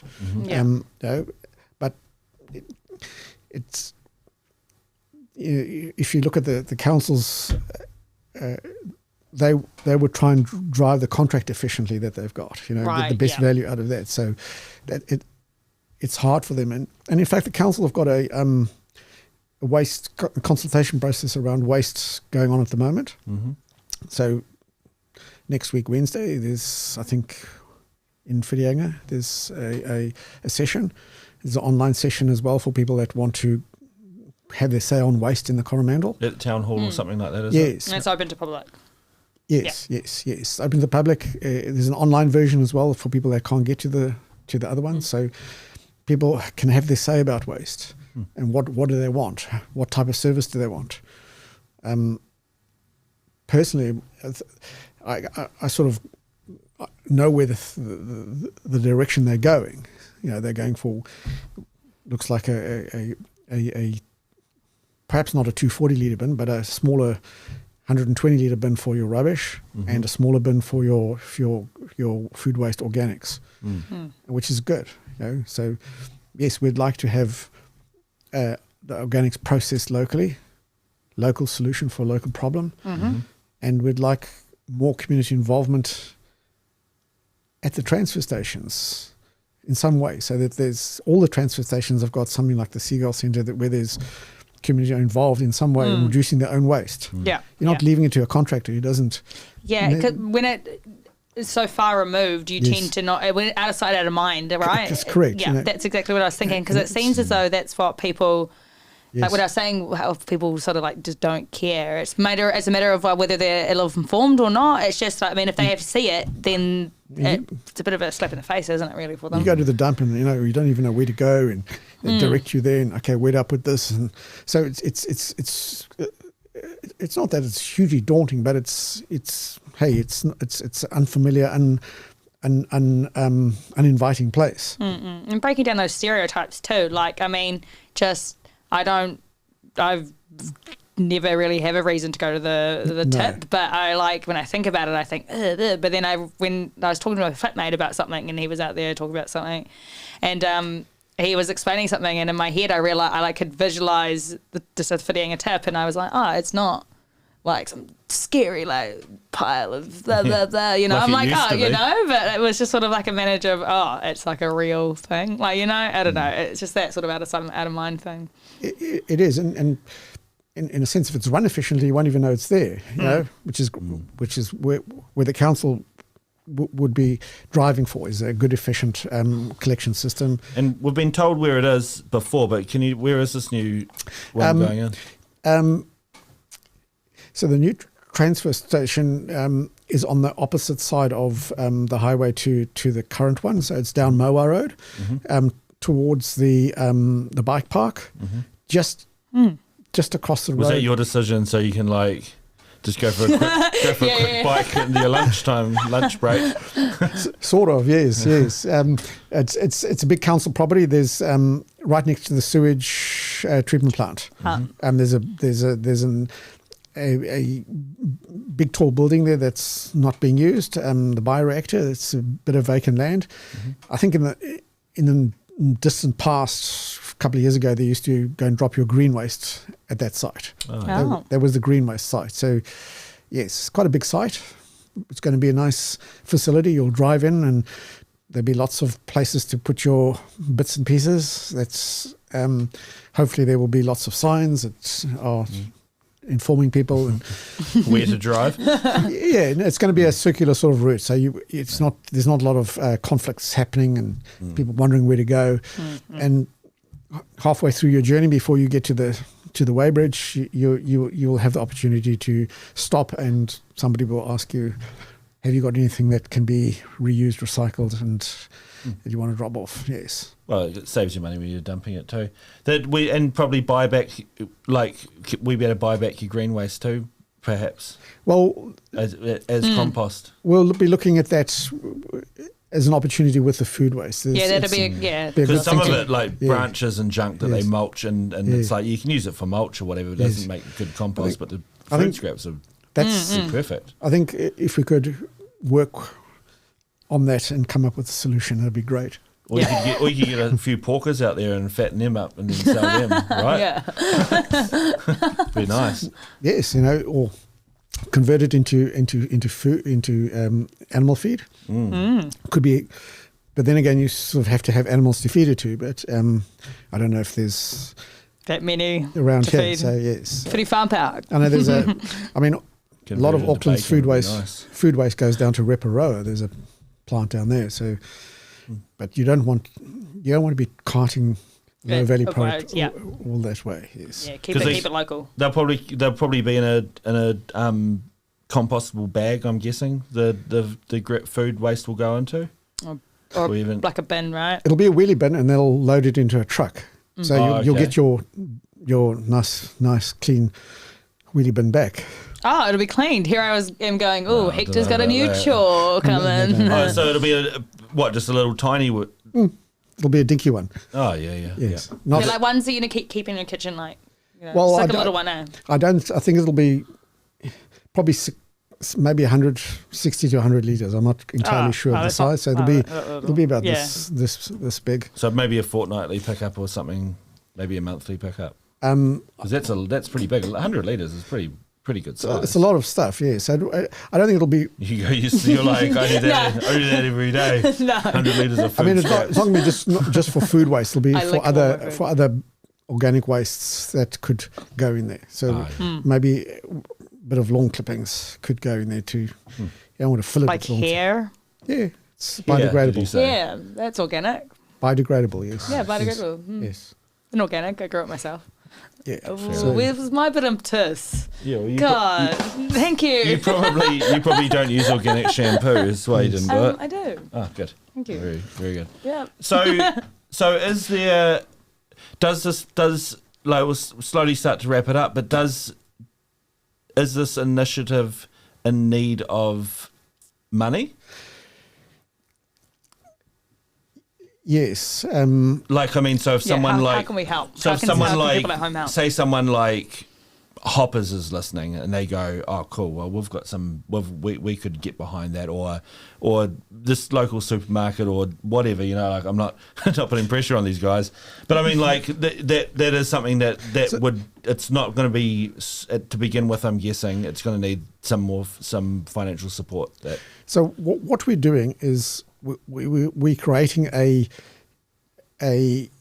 skeleton of what we want to get to.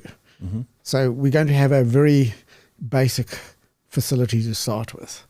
The money we got from the Waste Minimisation Fund is only going to fund a small development. It's not going to fund the Rolls Royce.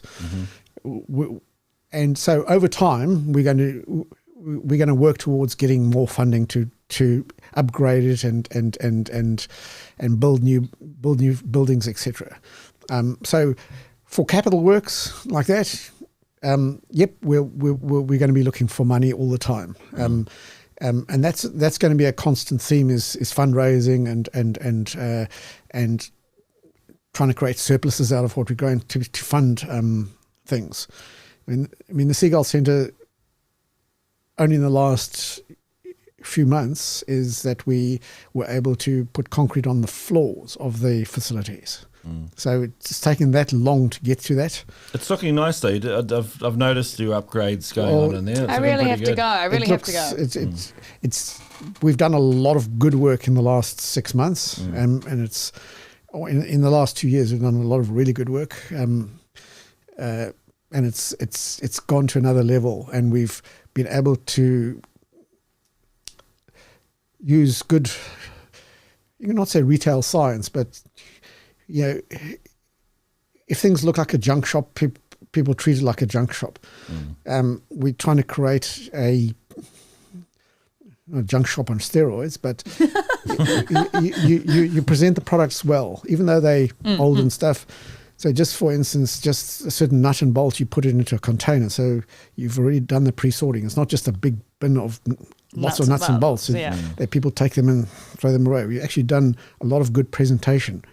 Present the clothes well. Present the everything that we do. The doors, the windows, the toilets. We just present them well, and we're starting to do that, and it's working. It sounds it's gaining momentum. Yes. We've still got a bit of work to do, and we'll talk about the journey. So yes, that we do need money, but it's what we're trying to do is just establish. Gain a foothold, get waste coming in, get the shop going, get the public used to the whole system, and then then slowly but surely, okay, where do we go next? And look for funding for better buildings, more permanent buildings, and so on. So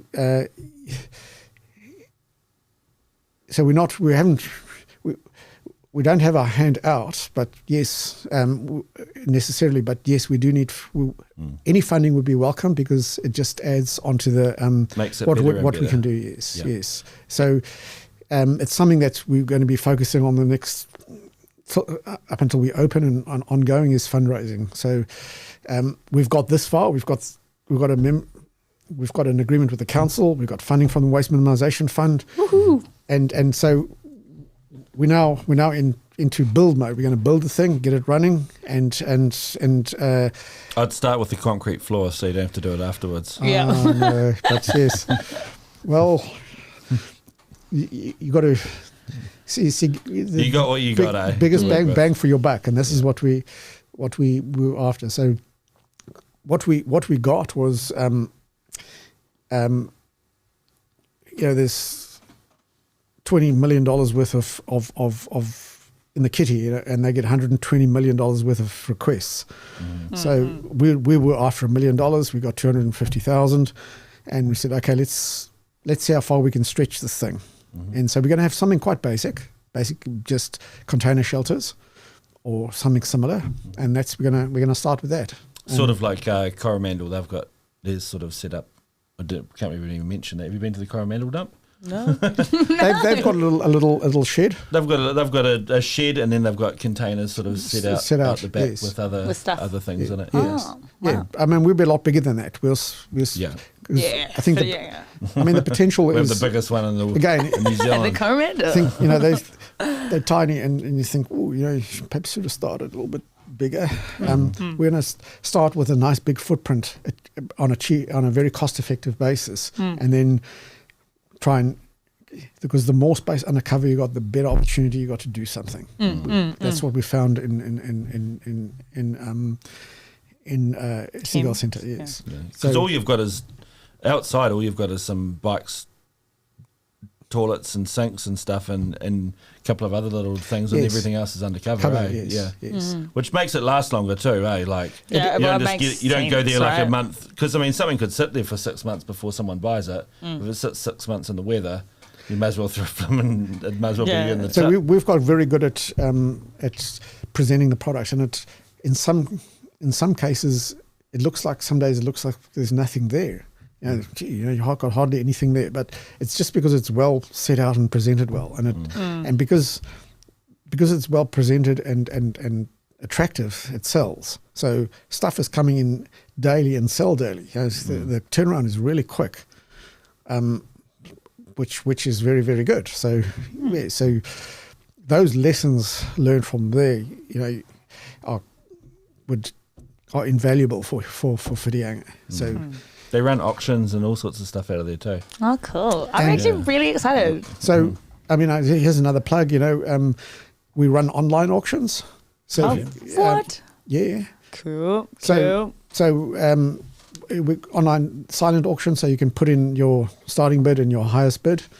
And we've got every month we've got one online. We used to have live auctions, but with COVID we had to drop that. But so we get very interesting products. Yeah, cool stuff, real cool stuff. And we it is a mechanism to attract people to the shop. Yeah. So, but now we're doing things a lot more differently. We sell a lot on Trade Me, and we do like these auctions. So I'm going to be putting one up in the next few days. So on our website, you can go there and you can go and put a bid in on our site. And what's your website?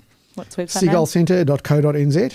Cool. Go to auctions, and then there's an item under auction items, and you can fill in a little form, and every item's got an item number, and just put in your details with your high and your low bids. Any hints? Any hints for all our ALTBAYS listeners? For the bid high, right? Yes. I mean, hints as to what's going up for auction. Sorry, start high. Yes, people get really lucky on it. So sometimes something really valuable goes. Would you have an example of something very valuable that you guys did? Yeah, that's what I meant by before, hints. like a I've seen gold bar. while you're thinking now. I've seen, we had seen cool antique type stuff at Yes. Lotte. Cool. Yeah. Yeah, so antique bed frames, cast iron outdoor table and chairs, very ornate, in good condition. You know, and we had an old ute that we couldn't. It's one of those things, you know. It's a project, and we put that on auction, and one of our youngsters got it for for a do-it-upper. $650 or something. You know? Oh, sweet. So he was very happy with it. It's got a project to work on, but yeah, we I mean, some of the stuff we get, it's we've got good people that work for us that know and identify stuff and take it out for auction. Yeah. And I mean, there was other day somebody had woodworking chisels, carving chisels. You know, and we put that on Trade Me. That sold for nearly $1,000. Whoa! Wow. Is that because of like the value of the set, or Probably in the age and stuff, like in the range and stuff. Okay, You know, it was like 20 odd. Wow, and chisels, yes. Wow. And I mean, You're making me so excited because I love buying stuff. So I mean, Thames has got an older population, and we get lots of people Finally. passing on, and we're getting people clearing out their places. So, do you want the stuff? So, yeah, we do actually. Yes, Because you've got quite a few second-hand shops too in Thames, don't you? Yeah, I know that you've got some good and op shops. I mean, what we also do is, I mean, we've got customers that come every day, and every day that we open, they're there. And you're not talking one or two, you're talking 10, 15 people every day. And in the old days, product used to get put out in the mornings. Every morning there was new product going out. And stuff would come in during the day, get dropped off, and then they'd only put it out. But we've got more efficient, and we just, as it comes in, actually it's going out. Oh, wow. But so I don't think they've tuned onto that. So the idea would be that if You heard it here first. They need to work there is what they need to do, right? Yes, I mean, there's no sort of strategic advantage of coming first thing in the morning anymore. It's just actually luck on the day now. If stuff gets put out and you're there. That's exciting. Yes. That's exciting. Yes. So if you keep them in the shop long enough, you know, they tend to buy a couple more things. I just remembered Hamilton's got a great dump shop as well. The Hamilton City dump. I seem to be some sort of dump shop connoisseur. We call them resource recovery centres. I was about to say, make it sound a bit more attractive. It's all about the pitch. That's what I'm going to name it when you guys are having the naming competition. Yes. It's just going to be Fatty Dump Shop. The dump shop. Yeah. You're not going to win it, I can tell you that. Come on, who's judging? You'll see Brett there at collections, and he doesn't even work there, but he'll just be like, I'll take that off your hands, mate. Yeah, whatever you do, don't offer me a job there. Because it'll all end up in my house, and my wife. Bicycles and mowers. Yeah, bicycles, lawnmowers, they all come to my house. I might drop some off. We got some electric bikes. Somebody dropped them off the other day, and we managed to. Oh my god! What? Those are managed expensive. to fix them. Yes, you know, first generation ones, not the flashes ones, but even some of the staff bought them on the auction when we auctioned them. You know, oh really? Do $500. they get stuff? Do you get stuff discount? No. I was like, oh, here we go. I'd get a job. I mean, if you look at 95% of our clothing, we sell it's $2 an item. So that's a good price. It's affordable, and we do buy a bag. You can fill a bag for $5. So see, that's the best. That's the best. I love those places. Yeah. So again, we're talking about the turnover. You know, you'll go home and 6 months later they'll be back. And the circular economy. This is the thing that we want to get to is people to think about the circular economy. It's not just what they call linear, manufactured dump. There's more and more. The more reuse you can get out of it, and the more can come back into the system, the better. I mean, already we're talking about creating jobs. I mean, there's ideally, in the next year we've got a target of at least four jobs. Nice. Full-time roles that we'd have. So, this already something's been created out of this. Yeah. Yes. You So might get volunteers to begin with too, if it's. we're also obviously going to look be to after volunteers, I'm sure. absolutely yes. People with any sort of skill. This is the thing with waste. You never know what skill can be applicable. So I'm going to go there and be like, I'll fix a lawnmower if I can take a lawnmower home. So why not? I mean, That wasn't a joke. That was a serious proposition. I mean, you laugh about lawnmowers. A few years ago, we used to get. You go to the transfer station or the dump, as you call it, and there's be about 20 lawnmowers in various stages of disrepair, and I took up the challenge and said, "Look, I think out of those lawnmowers we can produce something," and we're now selling. In 1 month, we sold 11 lawnmowers, completely refurbished, serviced, going. And the target I gave our guys when they fixed them was that we're targeting the female market. Got to be able to start first time and easy. I was about to say, well, what do you mean by that? But then, no, I totally yes. understand. Yeah. They were pink lawnmowers. Well, I don't know. Well, sort of, even that, yes. Yeah, but so previously we'd put lawnmowers out and we'd sell it for parts. Right. So you're talking about the adding value, the upcycling, suddenly, and we don't sell them for a lot. If it's a really, really good lawnmower, it might sell for $150. But generally speaking, it'd be $75 to $100. Oh, wow, that's a You'd be bargain. amazed at the amount of lawnmowers that people dump. That you just put fuel in and they start up. I wouldn't know. My pop, like I said, he's very nifty. I mean, Yes. admittedly, I hate to admit this, but I haven't mowed my folks' lawn in a very long time. But he still does with this dinky little lawnmower, and he's a bit of a you'd be able to fix fiddler it. and nicky sort of person. Is it a dinky that is all two-stroke like Iron Horse lawnmower, is it? Yeah, I think so. I don't know what that I've got- means, I've got but I one don't know in what that home. means, but I yeah, know probably. Briggs But and like, Stratton here. So, Oh, yeah. so I don't know what that means either. we talk about things being repairable. Briggs and Stratton, you can get parts for it. Oh, They're yeah. reliable. They're known brand. So you I just They don't. make- I don't mow lawns often. Sorry. They make up 60-70% of lawnmowers, probably Yes. something like that. I'm I'll have a guessing. look at what the name is. just on the front. So yeah. I've got a couple of questions and comments Yes. here. Yes. Well, that's just a comment. We'll ignore that. No, also I'll read it out. Now I'm gonna have to hide it in there because that person will be like, "Oh, you weren't going to read my comment." I'll start with Leo.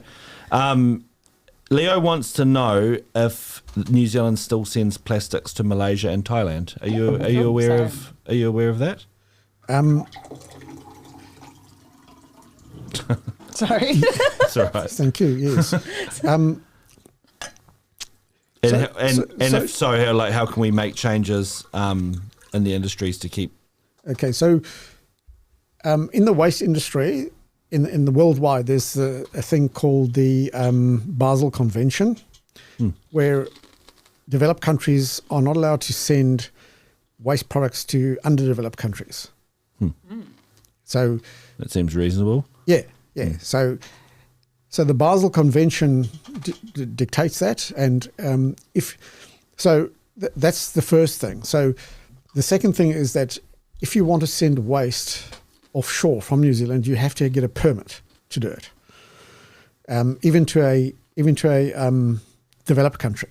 So that's the first thing. So if you're sending it to a fellow Basel Convention country, you still need a permit, and in the permit you still need to jump through hoops to prove that where you're sending the waste it's going through a proper process. It's going through a sustainable process. There's controls, etc. around that thing. So you can send waste to non-Basel related countries if you follow the same protocols. So you can get a permit, and I do understand there are companies that in New Zealand that have got these permits to send it to these countries, but it will be under very strict conditions. Would it be why don't I don't know? You probably don't know if you know the answers. You know the answers to everything, don't you? Why would a third world country not become a part of the how do you put Basel Convention? Yeah, would it Okay, not be in their best interest to be like, because We it don't becomes a wanna- waste dumping ground. So you end it, the undeveloped countries don't know what they're getting into. So to take, for instance, nuclear waste. Why doesn't they all ship it to Fiji or something? Because Fiji will take it. Just because they take it doesn't mean they should. So I think it's an eminently sensible thing. If you've got waste, you sort it out yourself, and you work it out all between like-minded organisations that have got the technology, the resources, etc., to be able to deal with it. Don't send it somewhere where they don't have it, and they're naive, they're poor, and they don't have the resources to deal with it, and they end up with a problem.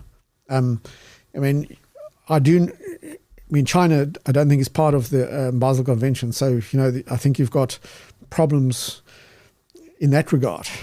I won't elaborate, but you can just imagine, sending waste products that shouldn't be to underdeveloped countries.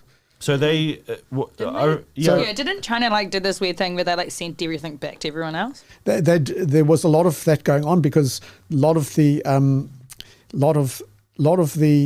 products going across there was contaminated. So people the controls here in New Zealand weren't there. So it was getting sent back. So when you get a permit, and those permits actually, you can go onto the Ministry for the Environment's website and see who has got the permit. So you can, it's public knowledge. You can go and see it. But if you look at the criteria on how you get a permit, you've got to be in a position to take the waste back if that country rejects it. So you've got to pay to get it back. So there's quite a lot of onus on it. So if they are sending it to a country like Malaysia and Taiwan, etc., it'll be under really strict conditions. And I doubt if it's in an uncontrolled manner at all. But you never know with what happens. And but I would say companies that are sending it across there wouldn't risk their reputation to expose themselves. Yes, to it. Yes. Can I just piggyback on that? Yeah. I don't know if I just if you did mention it and I totally missed it. And we how you're saying sending waste. I mean, isn't it common that they send recyclables though? Yes. Is that under the same that's why they probably get the dispensation to do that. Because it's a product that's going to be recycled in some form. Okay, yes, cool. yes, Right. yes. Cool. So technically it is a waste product, but it's not one that needs to get destroyed, etc. It's getting recycled. Fused, yes. Cool. Yes, and the reason they're getting sent back was because there was no control here. There was just getting all shoved in a container and just shipped. Yeah, I thought nappies and it shows up milky or smelling of sour milk on the other sour end. milk and nappies and stuff. God, I heard that New Zealand got the slap on the hand for that. Yes, didn't they? and I mean this is a problem at the moment. Is with plastics is the finding sustainable outlets for it, and that's when we've been affected here on the Coromandel because we can suddenly it's gone from putting all the plastics being able to be shipped offshore to only 1s and 2s. 5s are back on board, but now 3 and 4s are still not. So we still haven't got that covered. So when we were talking earlier about having a system for your waste, you've got to line everything up and have sustainable outlets, and this is probably the thing about incineration is that it's a sustainable outlet and you control it. So it's not subject to the vagaries of the Ukraine war or the COVID shutdowns, ports shutting and shipping going all over the show. Big boats getting stuck. So as long as you can find the fuel to burn it, you're away. Oh, burns itself. Burns itself. Pretty much. It's amazing. Well, it's a well, it might need some help, but But once it's going, it's not a huge coal burner or anything like that they've got going on. Oh, that's good. Good question, Leo. Yes. He did add though onto this. How can we make changes in the way industries keep producing plastic packaging instead of trying to deal with the rubbish? But I think we sort of covered that. Well, that's we talked about it. The manufacturers have to work on it. Yeah. Yep. The one man's trash is another man's treasure. I think I wrote that. I didn't. But I am literally that guy. Someone's just saying it would be awesome to bring back selling bottles for 5 cents like the old days, you know. I actually heard, did I hear wrong? My only source of information is social media a lot of the time. Are they looking at bringing something Container like that deposit scheme, yes. Yeah, that's what you were talking about before. Is that something they're looking at bringing in? It is, yes. It is. There's a raft of things that the government are doing, yes. And slowly but surely they're putting the pressure on from their end on a whole lot of things like that. Yeah, so, yeah, I don't know how it's going to manifest itself, but we'll watch that space. Unlike beer bottles in the summer, you walk along the beach, only because like people like to hang out at the beach and drink, but like, you know, pick up enough bottles that covers your like morning coffee. Oh, yeah. Imagine back when I was a really, really solid drinker, I could have made a small fortune off it. Just Should have saved them all these years, eh? Imagine how much I'd have. That would be just another reason for you to drink. Wouldn't Yeah, it? no, I don't need any more reasons to drink. Dana, however you pronounce that, Doom. New Zealand recycle 1.3 million tonnes of materials each year, but 70% currently exported. We need to do it ourselves. Well, you were saying that. We absolutely agree. We also produce 17.5 million tonnes of trash each year. So do the math of how much we recycle. Well, that's... It sounds like a bit much maths, but... it's a small percentage of what the rubbish is. Just looking at the Coromandel, let's just look. Sorry, when you read it sounds real weird online. I don't like to read online. The problem's a huge problem. Is just look locally. At the moment, there's work to do on plastics because of not having the outlets for it. Building waste. Currently, every single thing goes to landfill in the whole Coromandel. Nothing That'll gets be recycled. such a good initiative. From the building around waste, you mean? But from the building waste industry, skip bins. from the building industry, everything gets dumped. Wow, because my wife, she goes on about it in a very loving, kind way. But like we mask up all our windows and everything for when we're painting and whatnot, and then it all gets ripped off and thrown in the skip bin, you know. And she's just like, it's such a waste. It's such a waste of plastic. Can't you reuse it? And it's like, well, costs nothing. The labour involved. Yes. Money-wise to pull it all off and retake, because they come out of masking machines which make masking really efficient, and when it's not in their masking machine, it's a real pain in the ass, right, to handle. The tape sticks all funny to it, it's all covered in paint, you know, paint flakes off and it gets into whatever, but like that just gets in the skip bin and thrown away. Like hopefully we can recycle those soft plastics from now on. They might not like it when I show up with a literal van full of plastic. Would they take something if we get enough volume here, we'll bale it. Yeah, and squash it into nothing, and then your big pile is down to like 5%. So it goes into like a press or something. Yes, press it and bale it. Yeah. So if we're successful, we could get a baler. Yes, and so the problem isn't a problem. It becomes. I've just got to be dedicated enough to bring it. Boom, solution. Yeah. But if you're looking, wraparound solution, you're probably looking at, you've got your domestic collections, and then you've got your others. At least 50% of the other waste is building waste. Green waste is something that we're not talking. Doesn't go to landfill, so we're not talking about that. So it's a significant portion of the waste here, and the waste companies sometimes don't even bother going to the transfer station. They just go straight to the landfill in Pyro. So just think of the inefficiencies all around that. There's a significant opportunity on the Coromandel to get into building waste. I absolutely agree. Me too. I love conversations like this, because they're quite. Every time I'm on one of these shows, you become inspired. Like Very it's much. like.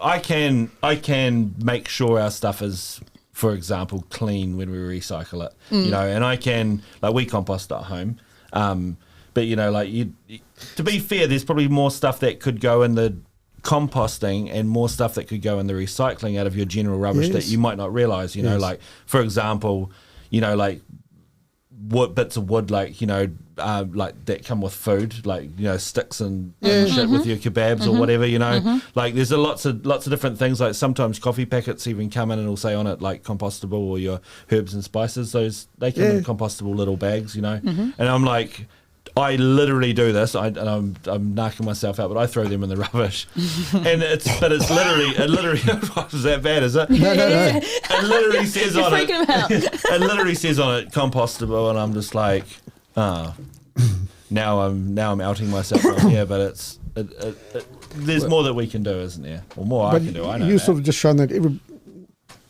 if you've got education, if you've got outlets and stuff, people will come on board. Which is exactly what your plan is, right? Which is what is exciting for me, because it sounds. So many people, like you've said it yourself, there's so many people that it's not as if they've given up, but you said that it's been hard to get to where it is now, and then it's just how exciting it is that you've pushed these boundaries down and make it easier for everyone else to follow. Yes. That's what's exciting. I mean, it sounds a little bit selfish, but someone else fought the fight, and now it's going to be easier for the rest of us. Well, yeah, assumably. We don't hopefully. want to have to reinvent the wheel every time. Yeah, that's just stupid. So use the knowledge, and I mean, I'm doing a bit of work with there's a network of people like this that do things that's called the Zero Waste Network, and there's a lot of information sharing going around the country around this. Raglan's called the Extreme Zero Waste. They're the extreme. They're even more than zero. They're extreme. They're not. Raglan of us. Yeah. Negative. So I mean, it is a competition, and it isn't. I mean, the Seagull Centre is very successful, but we don't we don't want to compare ourselves to anybody else. We just think we're doing well. How can we do better? And how can we do better? And then we can help others do better. So that's the approach we take. So I mean, we've been helping others as well. The e-waste drive here, it wouldn't be possible without the Seagull Centre. Wouldn't and the locals, obviously the local people got it, but having an outlet for the product, where did all the product go to? It didn't just disappear, So the Seagull Centre having those outlets is a huge bonus for here, because you just tap into those outlets.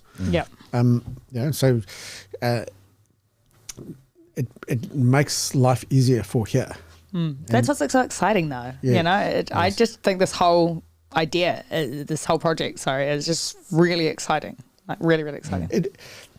I mean, I've been involved with this now for 2 years, so it's hard for me to actually get excited, because it's like relief rather than excitement. But I can just, when it's up and running, I can just sit down and think, hey, this is great. When you envision something and you've actually picked yourself up and started by knocking on somebody's door and said, hey, we can do this.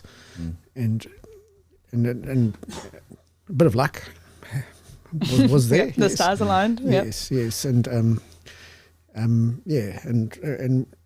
it's going to be a reality. So I am excited about it, and I can think, wow, sitting a year down the line and be looking to come back here and tell you how well we go. All very soon, remember, about the name drop, breaking news. Breaking news. Congratulations, that's absolutely awesome. No, we're excited, and the trustees are itching to get going. I mean, they've got on board with this thing, got all excited, and then, okay, hurry up and wait, because because we're okay, we've got to get funding, we've got to do this, and we would have announced this a while back, but we had to wait for all the paperwork, dotting the I's and crossing the T's. So getting a formal lease with the council, even though it was like verbal, yes, we agree to, and actually getting it rubber stamped that happened only last week. So well, that's a big achievement, big step. Yes. Is there any shout outs or plugs you want to, for any places that you need to throw out there for the? Well, you said there's the council meeting that's coming up. Yes, obviously, yes. for people to have a say on, it's called the waste minimisation and management plan. It basically, what would you like to see in your waste? You get a say on that. So, what would you like to see happen? And we'd certainly like more of these facilities supported by the council. They're trying, but we'd like to have it as not have to break down barriers to go and get it. It should be every town should have one. That should be the goal. The ideal. The ideal. And we look at getting local solutions to local problems, as in the food waste. We can process it.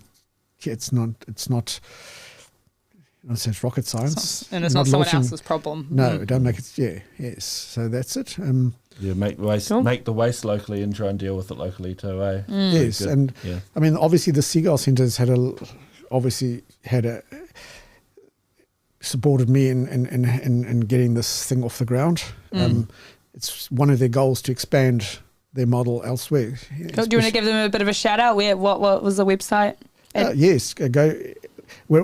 We're having an auction, online auction, yes. So we've got lots of interesting items, run about 50 odd items, very interesting, diverse items, collectibles, usable sports equipment stuff. It's closes on the 16th of July. You can put a bid in the shop. You can have a look at the items. The items are displayed in the shop. Otherwise, in the next few days, next day or two, there will be our online version at seagullcentre.co.nz, and go to the auctions page and under that. Awesome. Well, thank you for coming, Manus. Yes. Yes, thank you so pleasure being much. here. Yes. Very informative, and hopefully there's some good information for the community to chew on, and get some support behind it. Yeah, and, look, this has been really fun. I've enjoyed it. Awesome.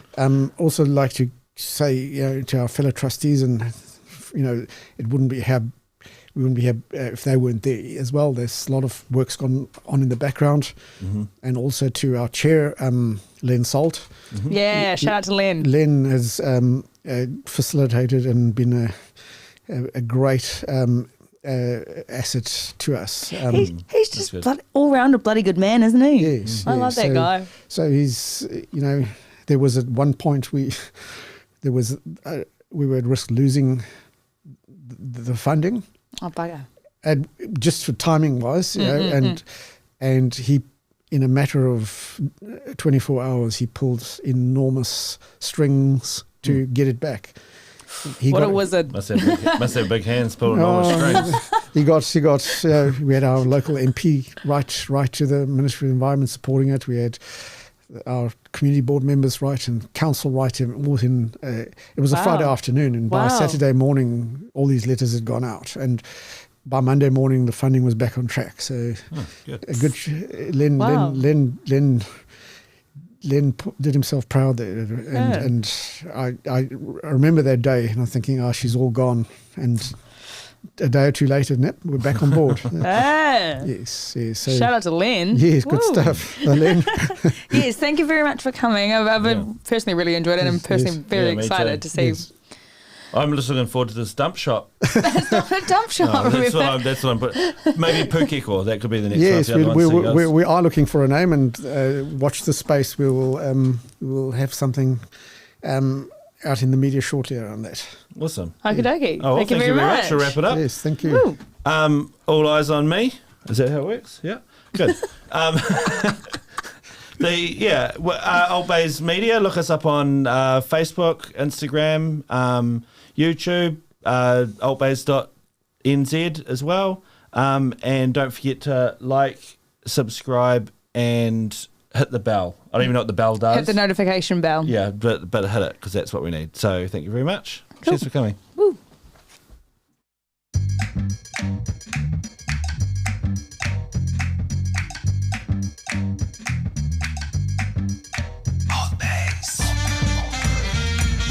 ALTBAYS.